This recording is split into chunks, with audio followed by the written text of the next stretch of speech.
The night Eliza Carter's world shattered wasn't the night she lost everything. It was the night she decided to stop pretending any of it had ever been hers to lose. Under crystal chandeliers and practiced smiles, Duke Rowan Hale stood before a room of glittering strangers and spoke 6 words that would carve themselves into her bones. She was never one of us. The silence that followed wasn't mercy. It was a held breath before the kill. But Eliza didn't scream, didn't beg. She simply turned, her spine straight as iron, and walked out into the cold frontier night, leaving behind a room full of people who would spend years trying to forget the look in her eyes. This is their story.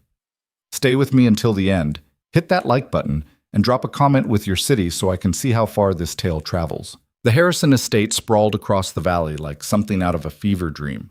All white marble columns and imported glass, a monument to new money trying desperately to look old. Lanterns hung from every corner, casting warm pools of light across manicured gardens where nothing wild was allowed to grow. Inside, the ballroom glittered with the kind of wealth that made teeth ache. Women in silk gowns that cost more than most families earned in a year, men in tailored suits discussing land deals over imported whiskey. Eliza Carter stood near the punch table, her gloved hands clasped in front of her, trying to look like she belonged. She didn't. Everyone knew it. She knew it. The difference was that until tonight, people had been polite enough to pretend otherwise. "Miss Carter?" Mrs. Harrison appeared at her elbow, all painted smile and calculating eyes. "How lovely that you could join us. Your dress is charming." Charming. The word landed like a slap wrapped in silk. Eliza's dress was 2 seasons old, altered by her own hands to fit current fashion. Next to Mrs. Harrison's pearl-encrusted bodice, it might as well have been burlap. "Thank you for having me," Eliza said, her voice steady. She'd learned early that showing blood only made the sharks circle faster. Mrs. Harrison's smile didn't reach her eyes. "Of course, dear. After all, your father did such excellent work on the railway expansion. We must support those who serve the community. Serve, not lead, not build alongside. Serve." Eliza felt the familiar tightness in her chest, that particular cocktail of anger and humiliation that came from being treated like a charity case at a party you'd been formally invited to. Her father, Thomas Carter, had surveyed and engineered half the rail lines connecting the frontier territories to the eastern cities. He'd turned down bribes, worked through winters that killed lesser men, and delivered every project ahead of schedule. But he'd been born in a mining camp, not a manor house. In this room, that mattered more than anything he'd accomplished. "Excuse me," Eliza murmured, extracting herself from Mrs. Harrison's orbit before the woman could deliver another veiled insult. She made her way toward the terrace doors, needing air, needing space, needing anywhere that wasn't this suffocating room full of people who smiled with their mouths and sneered with their eyes. "Leaving so soon?" The voice stopped her cold. Deep, precise, with that particular edge that came from men who'd never been told no in their entire lives. Eliza turned. Duke Rowan Hale stood 3 feet away, glass of whiskey in hand, watching her with the kind of intensity that made small animals freeze in open fields. He was tall, easily 6'2", with dark hair swept back from a face that could have been carved from granite. Sharp cheekbones, sharper eyes, a mouth that looked like it had forgotten how to smile somewhere around childhood. He was also the most powerful man in 3 territories, the kind of person whose casual decisions could make or break entire towns. And he was looking at Eliza like she was something he'd found on the bottom of his boot. "Your Grace," she said, dipping into a curtsy that was technically correct but deliberately brief. "I was just getting some air." "Were you?" It wasn't a question. His gaze traveled over her, assessing, dismissing. "I don't believe we've been formally introduced, though I've heard quite a bit about you." The way he said it made her skin prickle. Not the good kind of attention, the other kind. "Nothing too scandalous, I hope," Eliza said lightly, falling back on the armor of practiced pleasantry that had gotten her through 100 similar conversations. "That depends." Rowan took a sip of his whiskey, his eyes never leaving hers. "Is it scandalous for a railway surveyor's daughter to attend gatherings well above her station, or is it merely ambitious?" The conversations around them were dying, one by one, heads turning, people leaning in. Eliza's pulse kicked up, but she kept her expression neutral. My invitation was legitimate, Your Grace. Mrs. Harrison herself. Mrs. Harrison is a kind woman who occasionally makes generous mistakes. His voice carried across the ballroom now, clear and cutting. Allowing people access to circles they have no business entering, creating uncomfortable situations for everyone involved. The room had gone completely silent. Eliza felt it like a physical weight, dozens of eyes on her back, waiting to see if she'd crack. Her hands wanted to shake. She locked them together tighter. I apologize if my presence makes you uncomfortable, she said carefully. That certainly wasn't my intention. Your intentions are irrelevant. Rowan set his glass down on a passing servant's tray with deliberate precision. What matters is reality. And the reality, Miss Carter, is that you are not one of us. You will never be one of us. Your father may have done adequate work laying railroad ties, but that doesn't entitle you to stand in ballrooms pretending to be something you're not. Someone gasped. Eliza couldn't tell who. Adequate work, she repeated, her voice very quiet now.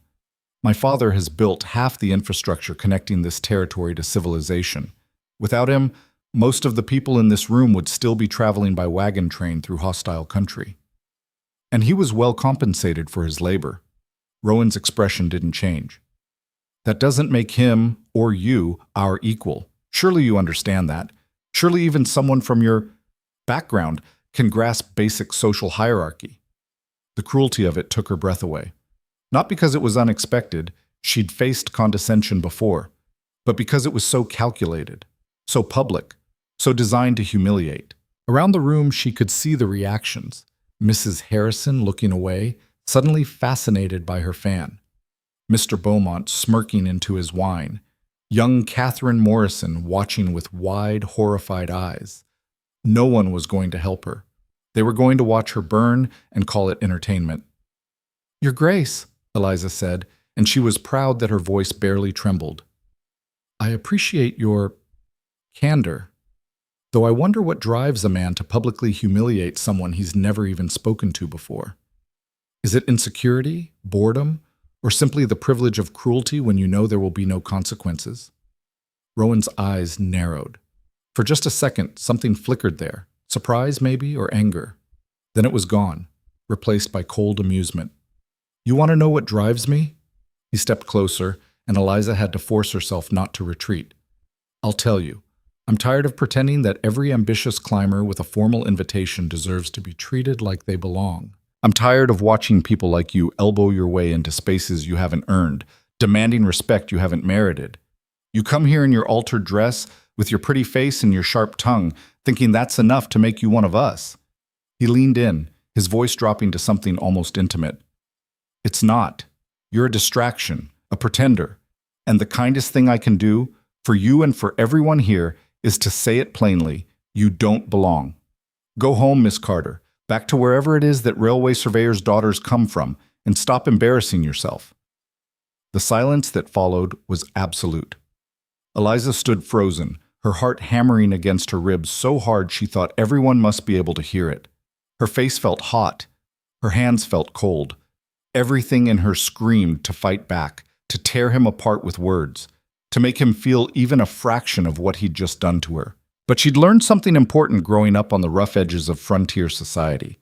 Sometimes the only power you have is choosing how you fall. So instead of screaming, instead of crying, instead of giving him the satisfaction of seeing her break, Eliza smiled. It wasn't a friendly smile. It was the smile of someone memorizing a face for later.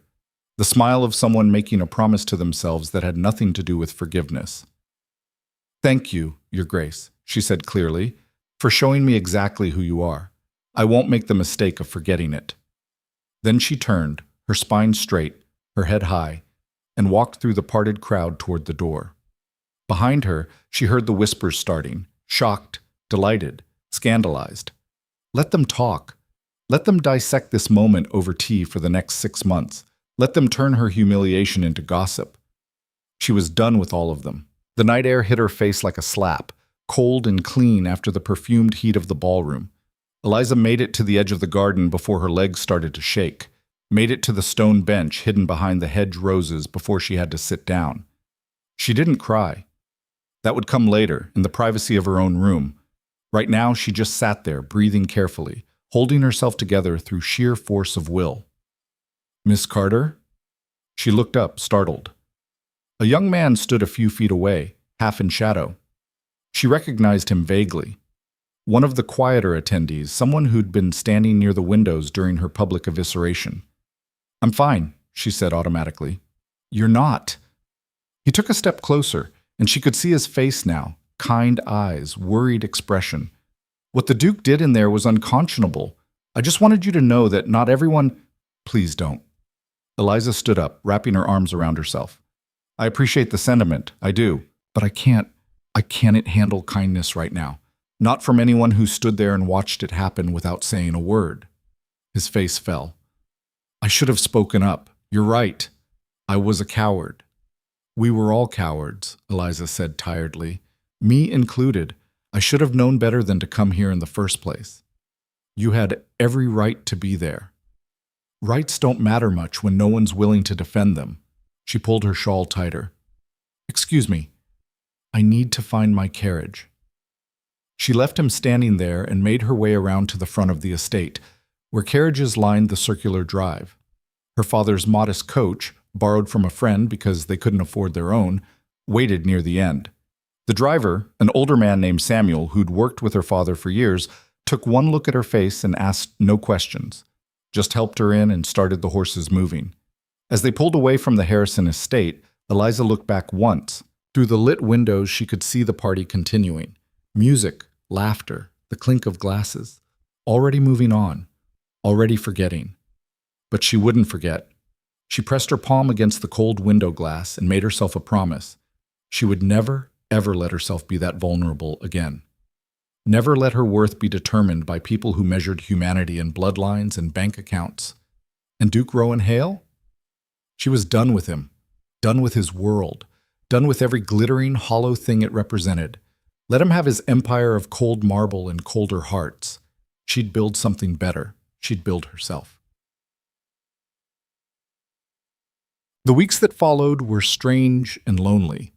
Eliza's invitation to the Harrison Ball had been something of a test case, a gesture by a few progressive society members to see if the boundaries could be softened, if someone like her could be integrated into their world. Rowan's very public rejection had answered that question definitively. The invitations stopped coming. The polite nods from society women on the street turned into cut-direct stares. Even some of her father's business contacts grew distant, not wanting to associate with a family that had been so thoroughly humiliated. Thomas Carter noticed, of course. He was too sharp not to. "You don't have to tell me what happened," he said one evening over dinner, his weathered hands wrapped around a cup of coffee. "But I can guess." Eliza pushed food around her plate. They were eating in the small dining room of the house they rented in town, comfortable but modest, nothing like the estates she'd briefly glimpsed. "It was my fault. I shouldn't have gone." "That's horse shit, and you know it." She looked up, startled. Her father rarely swore. "You had a legitimate invitation," Thomas continued, his voice hard. "You conducted yourself with dignity and grace. Whatever happened wasn't about you failing to meet their standards. It was about them being too small to recognize worth when it's standing right in front of them." "Father, I mean it, Eliza." He set down his cup. "I've spent my whole life working with men like that. Rich, powerful, so damn sure of their own importance that they can't see past their own reflections. And you know what I've learned? They're scared." "Scared?" Eliza couldn't help the bitter laugh. The Duke didn't look scared. He looked like he was enjoying himself. "Same thing sometimes." Thomas leaned back in his chair. "Men like that, they build walls, make rules about who's in and who's out. Not because the rules make sense, but because without them, they'd have to actually compete. Have to prove their worth based on what they do, not who their grandfather was." He studied her across the table. "What you represent, intelligence, capability, someone who earned their place instead of inheriting it, that terrifies them. So they lash out. Try to put you back in the box where they need you to be." Eliza felt something tight in her chest start to loosen. I was so angry. Good. Anger's useful if you point it the right direction. He smiled faintly. Don't let it eat you alive, but don't pretend you're not allowed to feel it, either. That conversation stayed with her as the days turned into weeks, then months. Eliza threw herself into work, real work, not the decorative accomplishments that society deemed appropriate for young women. She helped her father with survey calculations, learned to read topographical maps, studied engineering texts that most men wouldn't touch. When she wasn't working, she rode. Miles and miles across open country, pushing her horse until they were both exhausted, until the wind had scoured away every memory of crystal chandeliers and cruel eyes. She made herself harder, sharper, built walls of her own. And if sometimes, late at night, she found herself replaying that scene in the ballroom, imagining different endings, better comebacks, moments where she'd made Rowan Hale feel even a fraction of what he'd made her feel, well, that was her business. She didn't expect to ever see him again, didn't want to. The frontier territories were vast, and men like the Duke moved in circles she'd never enter. It should have been the end of the story. It wasn't even close. The message arrived on a Tuesday in late autumn, delivered by a rider whose horse was lathered with sweat and exhaustion. Eliza was in her father's office, working through a problem set for a surveying project, when Samuel knocked on the door. "Miss Carter? There's a man here. Says it's urgent." She looked up, frowning. "What kind of urgent?" "The kind that rode 30 miles without stopping to tell you about it." That got her attention. She set down her pencil and followed Samuel to the front hall, where a young man in dusty traveling clothes stood shifting his weight from foot to foot. "Miss Eliza Carter?" he asked. "Yes?" "I've been sent by the Hale estate. We need your help. Urgently." Every muscle in Eliza's body went rigid. The Hale estate. "Yes, ma'am. The Duke. He's sick. Very sick. Been burning with fever for 3 days now, and the doctors, they can't break it. He keeps..." The messenger stopped, looking uncomfortable. "He keeps what?" "Calling for you, ma'am. Your name. Over and over. Won't let anyone near him except to ask where you are." The floor seemed to tilt under Eliza's feet. Rowan Hale, the man who'd publicly destroyed her, who'd called her a pretender, an embarrassment, someone beneath his notice. He was dying and calling her name. "No," she said flatly. "Absolutely not." The messenger blinked. "Ma'am, I don't think you understand. The Duke is..." "I understand perfectly." Eliza's voice could have cut glass. "And my answer is no. He made it very clear that I'm not one of his circle, that I don't belong in his world. So I'm staying exactly where he put me, far away from him." "Miss Carter, please, find someone else. Anyone else. I'm sure there are plenty of society ladies who would be thrilled to nurse a Duke." She turned to leave. "He's dying." She stopped. "The fever, it's not breaking. His valet thinks maybe 2 days, if that. And I know..." The messenger's voice cracked slightly. "I know what happened at the Harrison ball. Everyone knows. But whatever the Duke did, whatever he said, he doesn't deserve to die alone and delirious, calling for someone who won't come." Eliza stood very still, her back to him, her hands clenched into fists. She should walk away. Should let Rowan Hale face his mortality without her. He'd earned that abandonment. More than earned it. But even as she thought it, she knew she couldn't do it. Not because she'd forgiven him, not because she felt sorry for him, but because walking away, leaving him to die while he called her name, that would haunt her, would make her like him, would let his cruelty reshape her into something bitter and hard and small. She wouldn't give him that power. "Fine," she said, turning back around. "I'll come. But not for him, and not because of anything he said or did. I'm doing this for me, so I can look at myself in the mirror tomorrow." The messenger sagged with relief. "Thank you. I have a fresh horse ready. Give me 15 minutes to pack." Eliza climbed the stairs to her room, her mind already racing through what she'd need. Practical clothes, medical supplies, whatever books on fever treatment she could grab from her father's library. Thomas met her on the landing. "I heard. I'm going." "I know." He studied her face. "You sure about this?" "No, but I'm doing it anyway." He nodded slowly.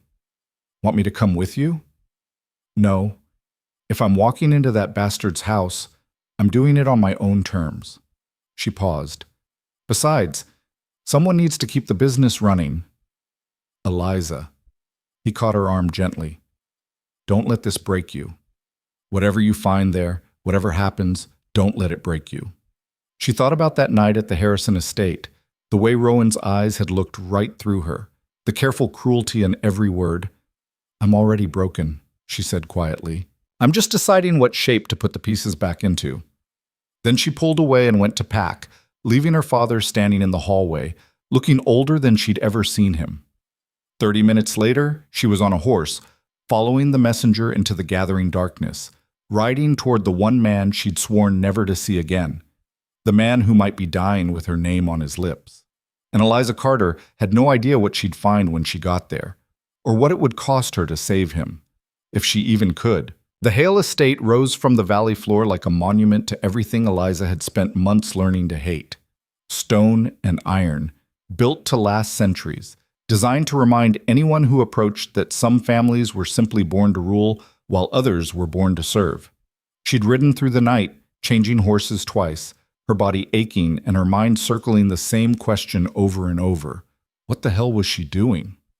The messenger, his name was Peter, she'd learned during one brief water stop, had tried to prepare her. The Duke's not himself, Miss Carter.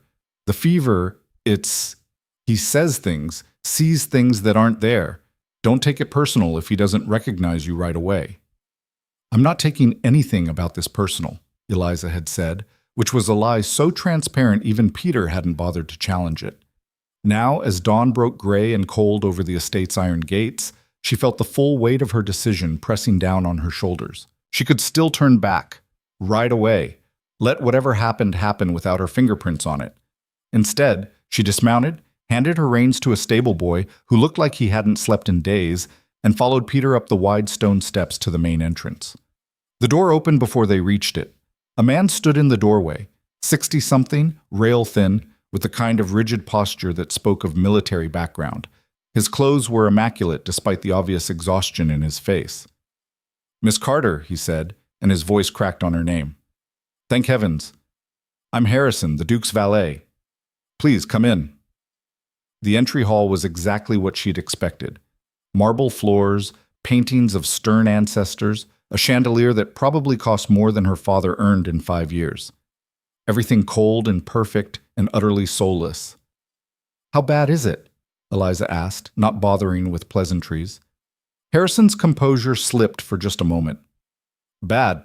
The fever started 4 days ago. We thought it was simple exhaustion at first. The Duke had been working long hours, barely sleeping, but then he gestured helplessly. The doctors have tried everything, bleeding, cold baths, every tonic and remedy they could think of. Nothing touches it. What about laudanum to let him rest?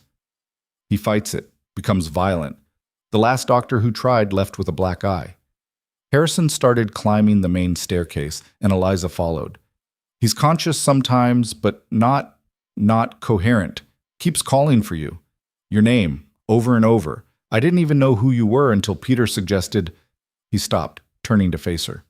Miss Carter, I need you to understand something. Whatever happened between you and the Duke, whatever caused this fixation, he's not a bad man. Difficult, yes. Demanding, but not cruel without reason.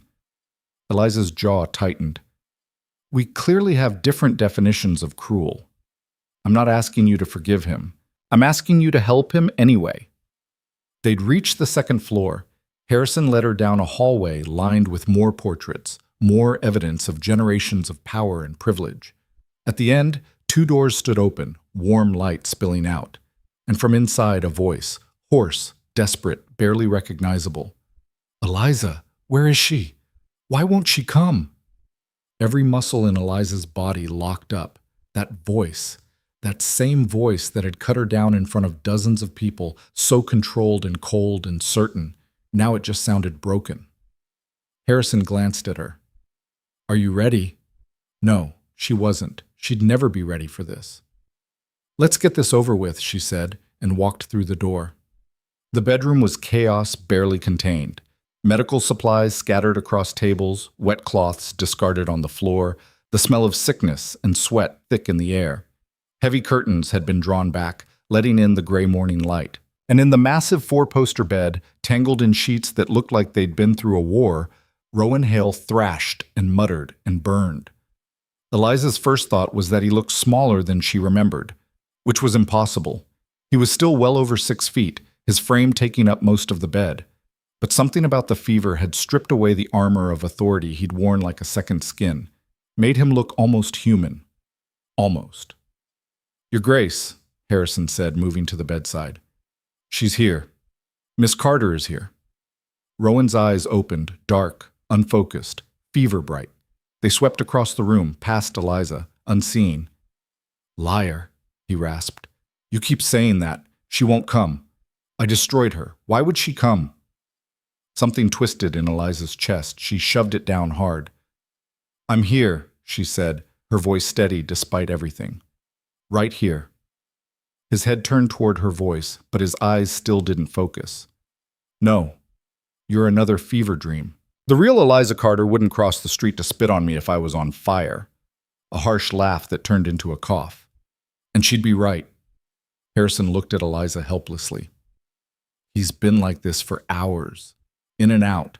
Sometimes he knows where he is, sometimes I'm 14 years old watching my father beat a servant for dropping a plate," Rowan continued, his voice distant now, talking to someone who wasn't there. "Sometimes I'm at the Harrison ball, watching her face when He stopped, his expression crumpling. "She looked at me like I was nothing, like I was the dirt under her boots, and I deserved it. I deserved all of it." "Christ," Eliza muttered. She set down her bag and moved closer to the bed, forcing herself to look at him clinically, like he was a problem to solve instead of a person who'd hurt her. "How high is the fever?" 104 when we last checked, about an hour ago." "Too high. Dangerously high." At this temperature, the body started breaking down, organs failing, brain damage becoming a real possibility. "Get me cool water," Eliza said, rolling up her sleeves. "Not cold, cool. And clean cloths, as many as you can find. And someone needs to bring up willow bark tea, strong as you can make it. If he won't drink it, we'll get it in him anyway." Harrison stared at her. "Miss Carter, the doctors all said—" "The doctors aren't here. I am. And if you want him to survive the next 6 hours, we do it my way." She met his gaze steadily. "Unless you'd rather I leave." "No." Harrison moved toward the door. "No, please, I'll get everything you need." As soon as he was gone, Eliza let out a shaky breath. She had no idea what she was doing. Her medical knowledge came from frontier necessity, treating injuries from railroad accidents, dealing with cholera outbreaks in camps, the kind of practical emergency care that kept people alive long enough to reach a real doctor. This was different. This was a man burning from the inside out, his mind fracturing under the heat, and she was supposed to somehow pull him back. "You should have stayed away," Rowan said suddenly, and this time his eyes found hers, really found them. "Why did you come? After what I did, why would you—" His face twisted. "I don't deserve your help." "You're right," Eliza said flatly. "You don't. But I'm not doing this for you." She moved to the bedside and pressed the back of her hand to his forehead. The heat radiating off him was shocking, like touching a stove. His skin was dry, no sweat despite the temperature, which meant his body had stopped trying to cool itself. That was bad, really bad. "I'm doing this," she continued, reaching for one of the damp cloths someone had left behind. "Because if you die calling my name, I'll spend the rest of my life wondering if I could have saved you. And I refuse to give you that power over me." She pressed the cloth to his forehead and he flinched. Cold. "It's barely cool. You're just so hot, everything feels cold." She kept the cloth there, methodical, trying not to think about the fact that she was touching him, that this was Rowan Hale, that a few months ago he'd stood in a ballroom and eviscerated her in front of everyone who mattered. "I remember you," he said, his voice slurring. "From the ball, you wore blue, dark blue, like midnight, and you looked at me like you could see right through all my bullshit." "I was terrified," Eliza said before she could stop herself. I just hit it well. I know. His eyes drifted closed. That's why I had to destroy you. Because you looked at me like I was just a man, not a duke, not a name or a title, just a man. And I couldn't let anyone see me that way. Couldn't let myself see me that way. Eliza's hand stilled. That's not an excuse. Not trying to excuse it, just... He opened his eyes again, and for a moment they were clear, really clear, fully aware. I'm sorry. I know it doesn't matter. I know it doesn't fix anything, but I'm sorry.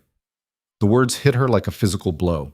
She'd spent months imagining this moment, playing out scenarios where he apologized and she threw it back in his face, where she made him understand exactly how much damage he'd caused. But now that it was happening, all she felt was tired. Save it, she said roughly. You can apologize when you're not delirious with fever.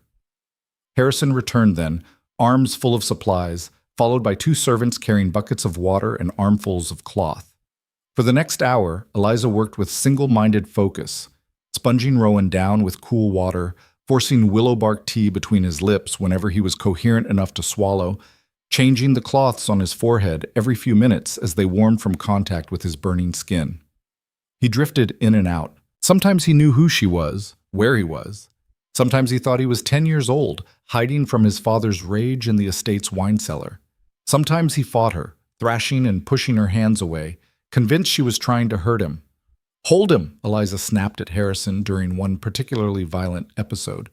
I need to get more fluids in him, or his kidneys are going to fail.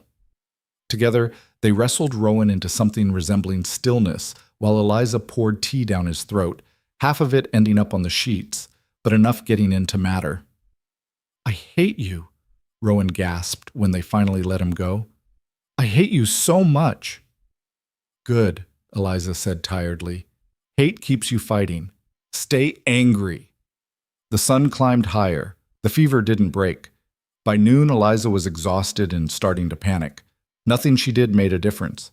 The fever would drop half a degree, then spike again.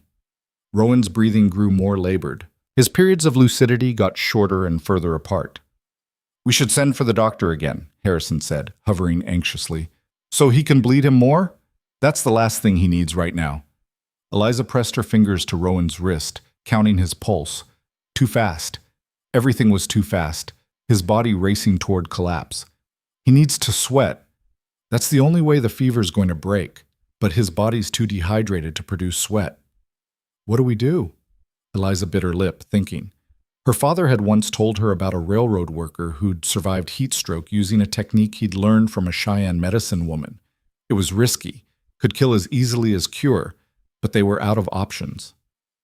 We're going to wrap him, she said, completely, in wet cloths, force his body to react to the external cold. It'll shock his system, might restart the sweating response. Harrison's face went pale. Miss Carter, that could kill him. He's dying anyway. Eliza met his eyes. You wanted my help. This is it. We do it my way, or I walk out right now and you can explain to his family why you let him die. It was a bluff. She couldn't walk out now, not when she'd come this far. But Harrison didn't know that. Do it, he said finally. They worked fast, soaking sheets in cool water and wrapping them around Rowan's body from neck to feet. He moaned, tried to fight, but he was too weak now to do more than struggle feebly. I know, Eliza murmured, tucking the wet fabric around him. I know it's terrible, but you have to trust me. Don't trust anyone, Rowan muttered. Father taught me, never trust, never need, never... He broke off, shivering violently now, his teeth chattering. Cold. So cold, please. Just a few more minutes. Eliza sat on the edge of the bed, her hand on his shoulder, feeling the tremors running through him. Stay with me. Don't you dare die on me, Rowan Hale. You owe me a proper apology, and you can't give me one if you're dead. His eyes found hers, lucid again for just a moment. Why do you care? You should want me dead. Maybe I do, Eliza said. Or maybe I'm just too stubborn to let you take the easy way out. Then his eyes rolled back and his whole body convulsed. Miss Carter, Harrison started forward. Wait. Eliza kept her hand on Rowan's shoulder, riding out the convulsion, watching his face. Wait. The shivering intensified, became full-body shaking that made the bed frame rattle. Rowan's breathing came in short, sharp gasps. His lips were turning blue, and then sweat. Just a bead at first trickling down his temple, then another. Then suddenly his whole body was covered in it, the fever breaking in a rush, his temperature plummeting as his system finally responded. "Oh, thank heaven," Harrison breathed. Eliza didn't relax. "Get the wet sheets off him. Now. Dry ones. Warm ones. His temperature's going to drop too fast otherwise." They worked together, peeling away the soaked fabric, toweling Rowan dry, wrapping him in soft, warm blankets. His shivering gradually subsided. His breathing evened out. The terrifying heat that had been radiating off him faded to something closer to normal. By the time they were done, his skin felt almost cool to the touch. "Is he—" Harrison couldn't finish the question.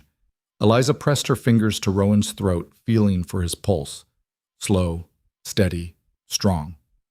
"He's going to live," she said, and something in her chest unknotted. The fever broke. "He'll be weak for days, probably, but the worst is over." Harrison sank into a chair, his face in his hands. "Thank you. Miss Carter, I don't know how to—" "Don't thank me yet." Eliza stood up, her legs shaking with exhaustion. "He's not out of danger. Someone needs to watch him constantly for the next 24 hours. Make sure the fever doesn't come back. Keep getting fluids in him. Check his breathing. Can you do that?" "I can. I will." Harrison looked up at her. "But you should rest. You've been working for hours without stopping." Eliza opened her mouth to argue, then realized he was right. Her hands were trembling. Her vision kept blurring at the edges. She'd pushed herself past exhaustion into something else entirely. "There's a guest room down the hall," Harrison continued. "Let me show you." "No." Eliza pulled up a chair next to the bed. "I'm staying here. If something happens, I need to be close." That wasn't the whole truth. The whole truth was that she couldn't leave. Not yet. Not when Rowan was still so fragile, still balanced on the knife's edge between recovery and relapse. Not when she'd invested so much of herself into saving him. Harrison brought her tea and food she barely touched. The afternoon faded into evening. Servants came and went, changing water, bringing fresh cloths, speaking in hushed tones like they were in a church. And Eliza sat beside the bed of the man who'd destroyed her, watching him breathe, wondering what the hell happened now. Rowan slept through most of it, the exhausted sleep of someone whose body had been through a war. But occasionally he'd stir, muttering words she couldn't quite catch, reaching for something that wasn't there. Once, his hand found hers where it rested on the blanket. She should have pulled away, should have recoiled from his touch like she'd recoiled from everything else about him. Instead, she let him hold on, his grip weak but desperate, like she was the only solid thing in a world that was spinning out of control. "Don't leave," he whispered without opening his eyes. "Please don't leave." "I'm not going anywhere," Eliza said, and tried not to think about how much that sounded like a promise she hadn't meant to make. Night fell properly then. The room lit only by a single lamp turned low. Harrison had finally collapsed in the corner chair, snoring softly. The house around them grew quiet, settling into sleep. And still Eliza sat there, her hand in Rowan's, keeping watch. She must have dozed off eventually, because she jerked awake to find the lamp burning low and the room darker than before. Her neck ached from the awkward angle she'd been sleeping at, and Rowan was looking at her. Really looking at her this time, his eyes clear and aware and devastatingly present. "You came," he said, his voice barely a whisper. "You actually came." Eliza pulled her hand from his, suddenly acutely aware that she'd been holding it. "Don't make it mean more than it does. You could have let me die. After what I did, you had every right." "I didn't do it for you." "I know." Something in his expression shifted, pain or regret or something else she couldn't name. "That somehow makes it worse. You came here despite hating me, despite having every reason to refuse because that's who you are. And I stood in that ballroom and tried to convince everyone, including myself, that you were worthless." Eliza's throat tightened. "I don't want to have this conversation." "I know, but I need to say it anyway." Rowan struggled to sit up, and Eliza automatically reached out to help him, propping pillows behind his back. He was still weak, his movements shaky, but there was determination in his eyes. What I did at the Harrison ball was unforgivable. There's no excuse, no justification. I was cruel because I could be, because hurting you made me feel powerful when I was really just scared. Scared of what? Of you. He said it simply, like it was obvious. Of what you represented. Everything I'd been taught to value, bloodlines, inherited power, the careful maintenance of social order, you threatened all of it. Not by trying to overthrow anything, but just by existing, by being brilliant and capable and earning respect instead of inheriting it. You made me question everything I'd built my identity on. He looked down at his hands, still trembling slightly. So I destroyed you before you could destroy me. Before anyone else could see what I saw and start asking why someone like you wasn't valued more than someone like me. Eliza sat very still, her heart pounding. That's still not an excuse. I know. Rowan met her eyes again. I'm not asking for forgiveness. I'm just asking you to understand why. And to know that I've spent every day since that night wishing I could take it back, knowing I can't. The silence between them stretched out, heavy with things neither of them knew how to say. Finally, Eliza stood up. You need rest, real rest, and I need... She didn't finish. Didn't know how to finish. You need to get as far away from me as possible, Rowan said tiredly. I understand. Thank you for saving my life. I'll make sure you're compensated. I don't want your money. The words came out sharper than she'd intended. I don't want anything from you except for you to stay alive long enough to actually learn something from this. She headed for the door, needing space, needing air, needing anything that wasn't this room and this man and the confusing tangle of emotions in her chest. Eliza. She stopped, but didn't turn around. I meant what I said, about being sorry, about all of it. I know, she said quietly. That's what makes it so much worse. Then she walked out, closing the door behind her, leaving Rowan alone with his regrets and his second chance at life. And Eliza had no idea if saving him had been an act of mercy or the biggest mistake she'd ever made. The guest room Harrison had prepared felt like a cage. Eliza paced its perimeter, 12 steps from the window to the door, 14 from the bed to the wardrobe, her mind refusing to settle despite her body's exhaustion. She'd saved him. The man who'd humiliated her, who'd tried to grind her worth into dust in front of everyone who mattered. She'd ridden through the night, fought for his life, pulled him back from the edge of death.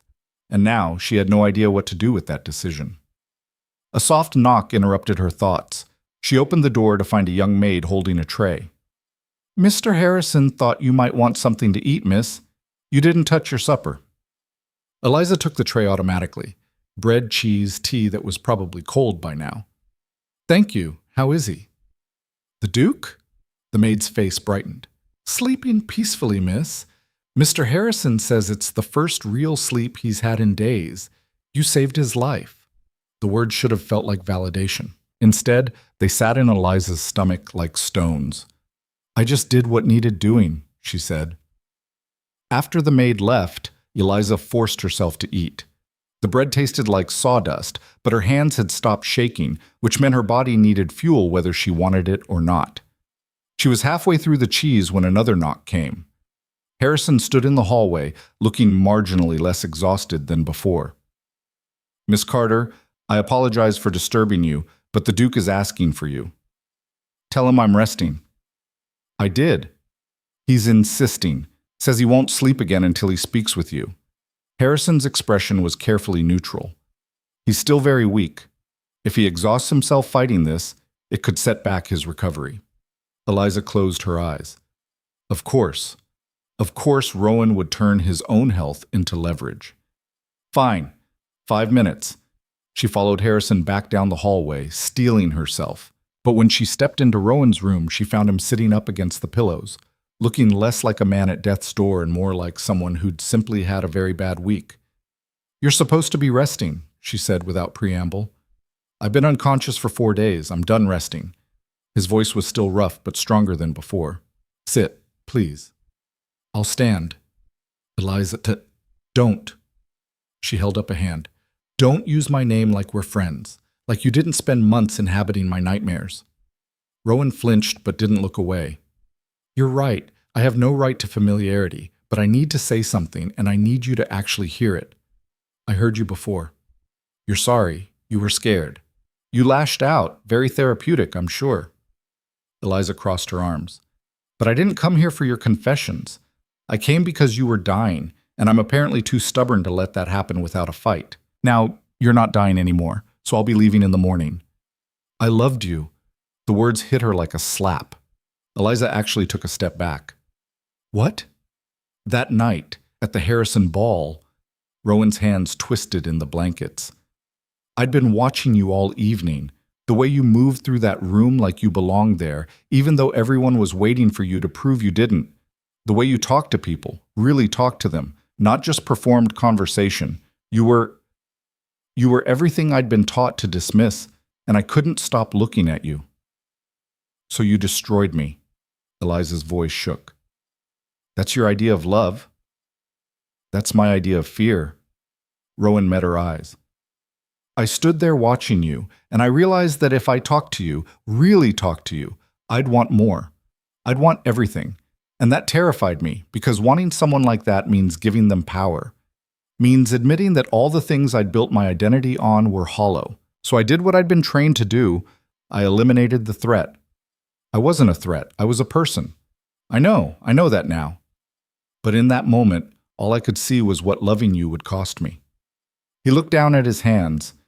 My father used to say that love makes you weak, that needing anyone is a liability. He beat that lesson into me, literally, until I believed it. And when I felt myself wanting you, needing to know you, I panicked. Eliza felt something breaking apart in her chest. She wanted to stay angry, to hold on to her rage like armor, but his words were dismantling her defenses one by one, showing her the scared boy hiding inside the cruel man. You don't get to do this, she said, her voice barely above a whisper. You don't get to make me understand you. I'm not trying to make you understand. I'm trying to tell you the truth. Rowan's eyes were fever bright again, but this time with emotion instead of illness. What I did was unforgivable. I own that. But you deserve to know it wasn't about you. It was never about you. It was about me being too damaged and too cowardly to reach for something real. The silence that followed felt like standing at the edge of a cliff. I'm leaving in the morning, Eliza said finally. You're going to recover. You're going to go back to your life, and we're going to pretend this never happened. What if I don't want to pretend? What you want stopped mattering the moment you decided to humiliate me in public. She turned toward the door. Goodbye, Your Grace. I hope you've learned something from almost dying. Don't leave. Something in his voice stopped her. Not command. He had no authority over her anymore, and they both knew it. This was raw, desperate. Give me 1 week, Rowan said. Stay here 1 week. Let me show you that I'm not just sorry, that I'm different, that I can be different. Why would I do that? Because you came here in the first place. Because, despite everything, some part of you wanted to know if I could be saved. He pushed himself more upright, ignoring Harrison's worried sound. And because you're curious, you want to know if people can really change, or if we're all just stuck being the worst versions of ourselves. Eliza's hands clenched into fists. He was right, damn him. She did want to know, wanted to see if his pretty words about regret and fear would translate into actual change, or if this was just another performance. 1 week, she said, but I'm not doing it for you. I'm doing it because I want to watch you try. And probably fail. Fair enough. Rowan sank back against the pillows, exhaustion finally showing in his face. Thank you. Don't thank me yet. The next morning, Eliza woke to find the entire household transformed. Servants who'd looked at her with suspicion the day before now practically bowed when she passed. Harrison treated her like visiting royalty. And Rowan, confined to his bed by doctor's orders, sent a constant stream of messages asking if she needed anything, if she was comfortable, if there was anything he could do to make her stay more pleasant. It was unsettling. He's trying too hard, she told Harrison on the 3rd day, watching as another servant delivered flowers to her room, the 4th bouquet that week. This isn't change, this is performance. Is it? Harrison set down the tea tray he'd brought. The Duke I've known for 20 years doesn't perform. He commands, orders, takes what he wants without asking. This, he gestured at the flowers. This is new. This is guilt. Perhaps, but guilt that motivates better behavior is still better behavior. Harrison poured her tea with practiced efficiency. Miss Carter, if I may speak freely, have I been stopping you? A slight smile crossed his face. The Duke is not an easy man. He was raised in cruelty and taught that emotion equals weakness. What he did to you at the Harrison Ball was unforgivable. I won't pretend otherwise. But in 30 years of service, I've never seen him question himself, never seen him admit fault, and I've certainly never seen him terrified of losing someone. He's not losing me. He never had me. Didn't he? Harrison's eyes were kind but knowing. You rode through the night to save a man you hated. You fought for his life when you could have let nature take its course. That's not the action of someone who feels nothing. Eliza opened her mouth to argue, then closed it, because he was right, and they both knew it. That afternoon, she finally agreed to visit Rowan's room again. She found him sitting in a chair by the window, still pale, but significantly stronger than a few days ago. He was reading, or pretending to read, a book that looked dense and boring. Economics texts, she said from the doorway. Trying to bore yourself back to health? He looked up, and something in his face softened when he saw her. Trying to understand the rail expansion proposals. Your father submitted plans for the northern route. They're actually brilliant. Eliza stepped into the room, surprised despite herself. You're looking at railway proposals? I'm looking at your father's railway proposals. There's a difference. Rowan set the book aside. He's proposing a route that would cut travel time by a third and cost half what the current contractor quoted. But the territorial board rejected it because he's not part of the established network, Eliza finished bitterly. Because he doesn't golf with the right people or marry into the right families. Exactly. Rowan's jaw tightened. It's corrupt, inefficient, and I'm on that board. So what are you going to do about it? I don't know yet. He met her eyes. But I'm trying to figure it out, trying to understand how to use my position for something other than maintaining the status quo. It was such a small thing. Looking at railway proposals, questioning board decisions, but coming from Rowan, from a man who'd built his entire identity on maintaining social hierarchy, it felt seismic. Don't do this for me, Eliza said quietly. Don't try to become someone you're not just to impress me. I'm not doing it for you. I'm doing it because almost dying gave me perspective. He stood up, still a bit unsteady, and moved to the window. I spent my whole life maintaining walls, keeping people in their places, making sure everyone knew where they stood in the hierarchy. And for what? What did it get me except a lonely existence where the only time someone said my name with warmth was when I was delirious with fever? Self-pity doesn't suit you. It's not self-pity, it's honesty. He turned to face her. You asked what I'm going to do about your father's proposal. Here's what I'm thinking. I'm going to push it through, publicly. With full credit to Thomas Carter, railway surveyor from a mining camp background who runs circles around every entitled contractor we've been using. Eliza's breath caught. They'll fight you. Let them. You'll lose allies, power, everything you've spent your life building. Then I'll build something better. The certainty in his voice was startling. I'm done being the man my father raised me to be. That man almost died alone and miserable. I want to be someone different. Words are easy, Rowan. I know. That's why I'm taking action. He crossed to his desk and pulled out a document. This is a formal proposal for the territorial board. I'm presenting it next week. Your father's northern route, with my full endorsement and political backing. They can accept it, or they can try to remove me from the board. Either way, the corruption gets exposed. Eliza took the document with shaking hands, scanning the carefully worded arguments, the financial projections, the moral case for choosing merit over connections. It was thorough, professional, and completely sincere. This could destroy you, she said, or it could be the first decent thing I've done in years. Rowan's expression was open, vulnerable in a way she'd never seen before. Either way, I'm doing it. Not because I'm trying to win you over, because it's right. Something shifted in Eliza's chest. Not forgiveness, it was too soon for that, might always be too soon. But the beginning of something, understanding maybe, or the possibility of it. My week isn't up yet, she said. I know. So don't waste the rest of it on grand gestures. Show me who you actually are when you're not trying to impress anyone. Rowan nodded slowly. All right. What do you want to see? Everything. The parts you usually hide, the damage and the doubt and the fear.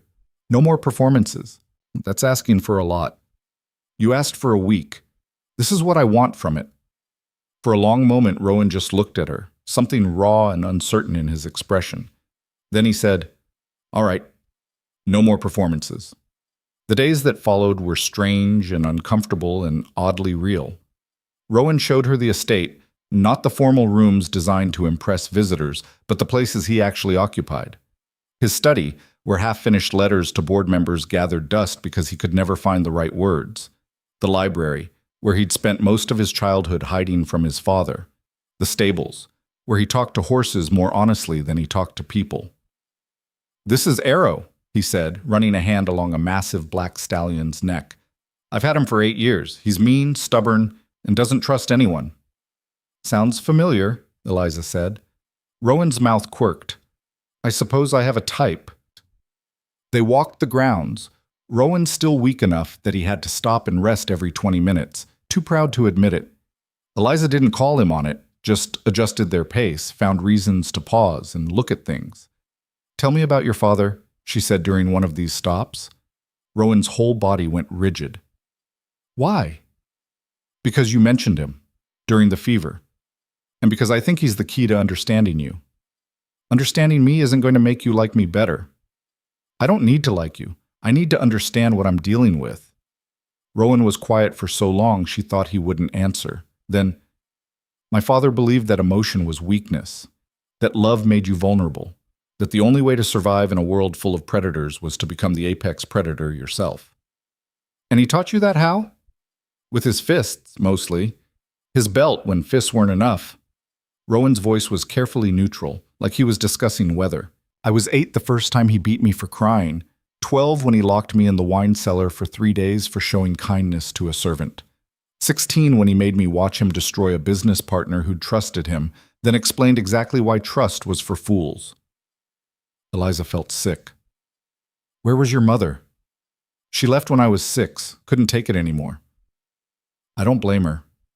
He looked out across the grounds, his expression distant. My father raised me to be him, cold, calculating, incapable of genuine connection. For years I thought that was strength, thought that's what it meant to be powerful. And now? Now I think he was just broken. And he broke me too. Rowan turned to face her. But I don't want to stay broken. I don't want to keep perpetuating the same cruelty just because it's all I know. Change is hard, Eliza said quietly. Especially when the damage goes that deep. I know, but I have to try. His eyes were steady on hers. Because the alternative is becoming him completely, and I'd rather die. They were standing very close now, close enough that Eliza could see the fading shadows under his eyes, the new lines around his mouth. Close enough to feel the heat radiating off him, still running slightly warm, his body still recovering. You're exhausted, she said.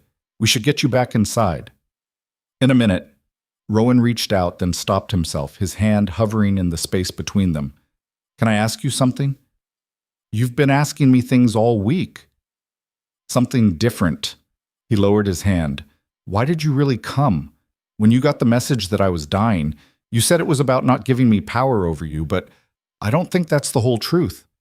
Eliza's throat tightened. She'd been asking herself the same question for days. I came because... She paused, searching for words. Because when I walked out of that ballroom, I promised myself I'd never let anyone make me feel small again. That I'd be stronger than the cruelty people showed me. And leaving you to die, even though you deserved it, that would have made me small. Would have proven that you'd successfully reshaped me into something bitter and hard. So you came to prove a point. I came to prove I was better than my worst impulses. She met his eyes. Turns out you were doing the same thing. Just took you almost dying to figure it out. Rowan laughed. Actually laughed, raw and surprised. We're both stubborn fools, aren't we? Apparently. They stood there in the fading afternoon light, two people who'd hurt each other trying to figure out if there was any way forward that didn't involve more damage. Then Rowan swayed slightly, and Eliza grabbed his arm to steady him. "Inside," she said firmly, "before you collapse and undo all the work we did keeping you alive." "Yes, ma'am." Harrison was waiting when they returned, his face grave. "Your Grace, we have visitors. The Territorial Board. They've heard about your proposal." Rowan's expression hardened. "Already? I haven't even submitted it yet." "Apparently word travels fast. They're in the drawing room, demanding to speak with you." Tell them the Duke will see them in 10 minutes, Eliza interrupted, after he's had a chance to rest and prepare. Harrison looked between them, then nodded and disappeared. "You don't have to do this now," Eliza said. "You're still recovering. If I don't face them now, they'll see it as weakness. Use it against me later." Rowan straightened, visibly pulling himself together. "This is what you wanted to see, isn't it? Who I am when it counts. This isn't about me. Everything about this week has been about you." He said it simply, like stating fact. "Come with me. I want you to see what happens when I actually try to do the right thing." "Rowan, please." The word hung between them, weighted with everything they'd been dancing around for days. "Fine," Eliza said, "but I'm not hiding in the corner like some decoration. If I'm there as an equal. I wouldn't have it any other way." The drawing room was full of men in expensive suits, all of them radiating barely contained anger. Eliza recognized a few. Harrison from the ball, though this was a different Harrison, probably a cousin or uncle. Beaumont, who'd smirked while she was humiliated. Others she didn't know but could read in their faces. Old money, old power, old assumptions about how the world should work. They all turned when Rowan entered, Eliza at his side. "Gentlemen," Rowan said coolly, "I understand you wanted to speak with me." "What the hell are you thinking?" Beaumont stood up, his face flushed. "Endorsing some nobody surveyor's proposal? Trying to undercut established contractors?" "I'm thinking that Carter's proposal is superior in every measurable way. Lower cost, faster timeline, better engineering. Why wouldn't I endorse it?" "Because it's not how things are done." The older Harrison stepped forward. "We have relationships with these contractors." "Agreements. You can't just corrupt agreements," Eliza said, her voice cutting through the room. "You mean kickback schemes and inflated bids from companies that do substandard work." Every head swiveled toward her. "And who exactly are you?" Beaumont demanded. "Eliza Carter. Thomas Carter's daughter. The nobody surveyor is my father."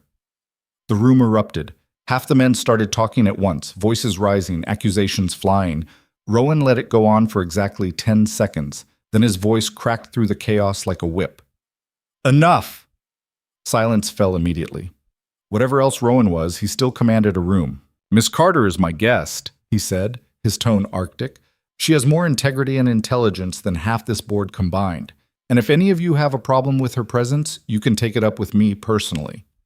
"This is exactly the problem," the older Harrison said. "You're letting sentiment cloud your judgment. First this proposal, now defending some girl who—" "Finish that sentence," Rowan said quietly. "Please. I'd love to hear you explain exactly what Miss Carter did to warrant your contempt." Harrison's mouth snapped shut. "That's what I thought." Rowan moved further into the room, and Eliza could see the effort it cost him, the way he was using pure will to stay upright. "Here's what's going to happen. I'm presenting Carter's proposal at the next board meeting. You can support it or you can oppose it. But if you oppose it, you'd better have actual arguments. Because I'm done pretending that this is how we've always done things is good enough." "You're committing political suicide," Beaumont said. "You realize that? We'll have you removed from the board, stripped of your positions." "Then do it." Rowan's voice was steady. "Remove me. Strip my positions. But you'll have to explain to the territorial governor why you rejected a proposal that would save thousands of dollars and deliver results faster. You'll have to justify, in public, why you chose corruption over competence." "This isn't corruption, isn't it?" Eliza stepped forward, pulling documents from her bag. "Because I have cost analyses here showing that the current contractors consistently overbid by 30 to 40%. I have timelines showing systematic delays. I have safety records showing corners cut and lives risked. If that's not corruption, what would you call it?" She spread the documents across the table, watching their faces change as they realized she'd come prepared. My father has been documenting this for years, she continued. Every inflated bid, every delayed project, every safety violation. He never said anything because he knew no one would listen to a railway surveyor from a mining camp, but now he has someone who will listen. She looked at Rowan, and something passed between them. Understanding, solidarity, the beginning of actual trust. So here's your choice, Rowan said.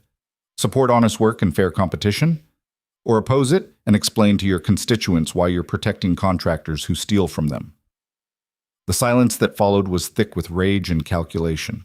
These men weren't used to being challenged, weren't used to having to justify their decisions to anyone. Finally, the older Harrison spoke, his voice tight with controlled fury. This isn't over, Duke Hale. You've made powerful enemies today. I've had powerful enemies my whole life, Rowan replied. At least these ones earned their position honestly. The board members filed out, throwing dark looks at both Rowan and Eliza. As soon as the door closed behind them, Rowan's legs buckled. Eliza caught him, her arm around his waist, taking his weight. You idiot! You pushed yourself too hard. Worth it. His voice was strained but triumphant. Did you see their faces? I saw you almost collapse. She helped him to a chair. Harrison, get water! But Rowan was grinning, actually grinning, fierce and wild and completely genuine. They expected me to back down, to choose politics over principle. And when you didn't, you probably destroyed your career.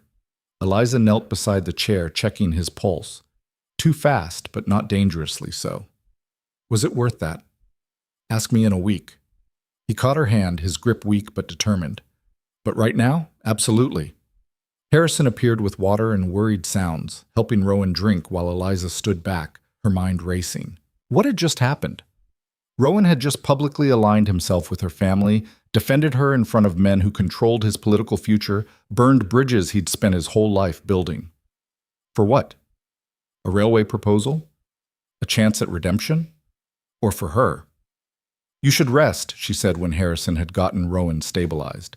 Real rest this time, not just sitting up and pretending you're fine. Stay.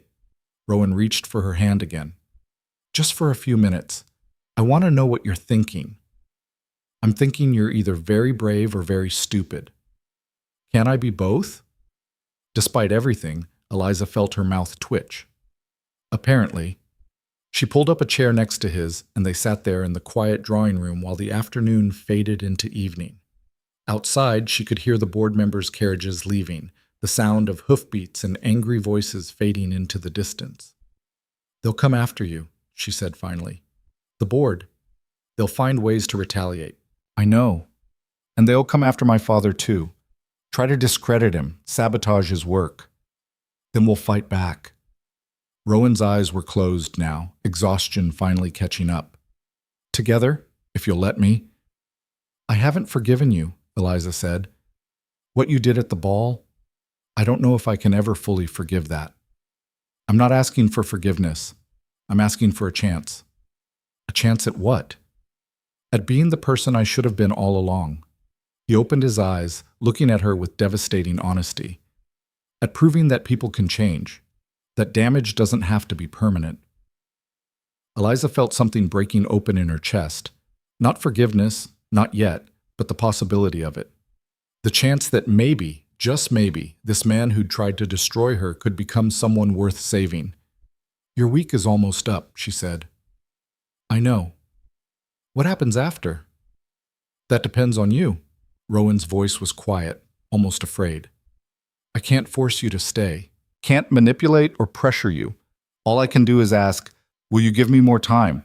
Not for romance or grand gestures, just time to keep proving I'm serious about changing. Before Eliza could answer, the drawing room door slammed open. A man she didn't recognize stood in the doorway, older, weathered, with wild eyes and a gun in his hand. You think you can destroy us? He snarled, the gun pointing directly at Rowan. You think you can expose our arrangements and walk away? Eliza's blood went cold. Put the gun down, Rowan said, his voice deadly calm despite his weakness. Whatever grievance you have, you don't get to tell me what to do anymore. The man was shaking, rage and fear making him unstable. You were supposed to maintain order. Instead, you sided with these outsiders, these people trying to tear down everything we built. He was one of the contractors, Eliza realized. One of the men who'd been stealing from the territory for years and now faced exposure. This is about money, she said, trying to keep her voice steady. Just money. It's not worth this. It's about survival. The contractor's finger tightened on the trigger. You ruined me, both of you, and if I'm going down, I'm taking you with me. Rowan stood up, too fast, still too weak, putting himself between Eliza and the gun. No, Eliza said, grabbing his arm. Don't. The gun went off. The gunshot echoed through the drawing room like thunder in a closed space. And for one terrible moment, Eliza thought she was watching Rowan die all over again. But he was still standing, still breathing, still gripping her arm with enough force to leave bruises. The bullet had gone wide, the contractor's shaking hands throwing off his aim. It had buried itself in the wall 2 feet to the left, plaster dust hanging in the air like snow. Run, Rowan said, his voice low and urgent. Eliza, run! Not a chance!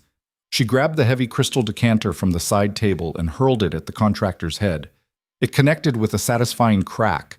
The man stumbled backward, blood streaming from his temple. The gun wavering, but not dropping. Harrison burst through the servants' entrance, 2 footmen behind him. They tackled the contractor before he could recover, wrestling the weapon away while he screamed curses and threats. Get him out of here, Harrison barked. Lock him in the cellar and send for the marshal. The footmen dragged the still struggling contractor from the room.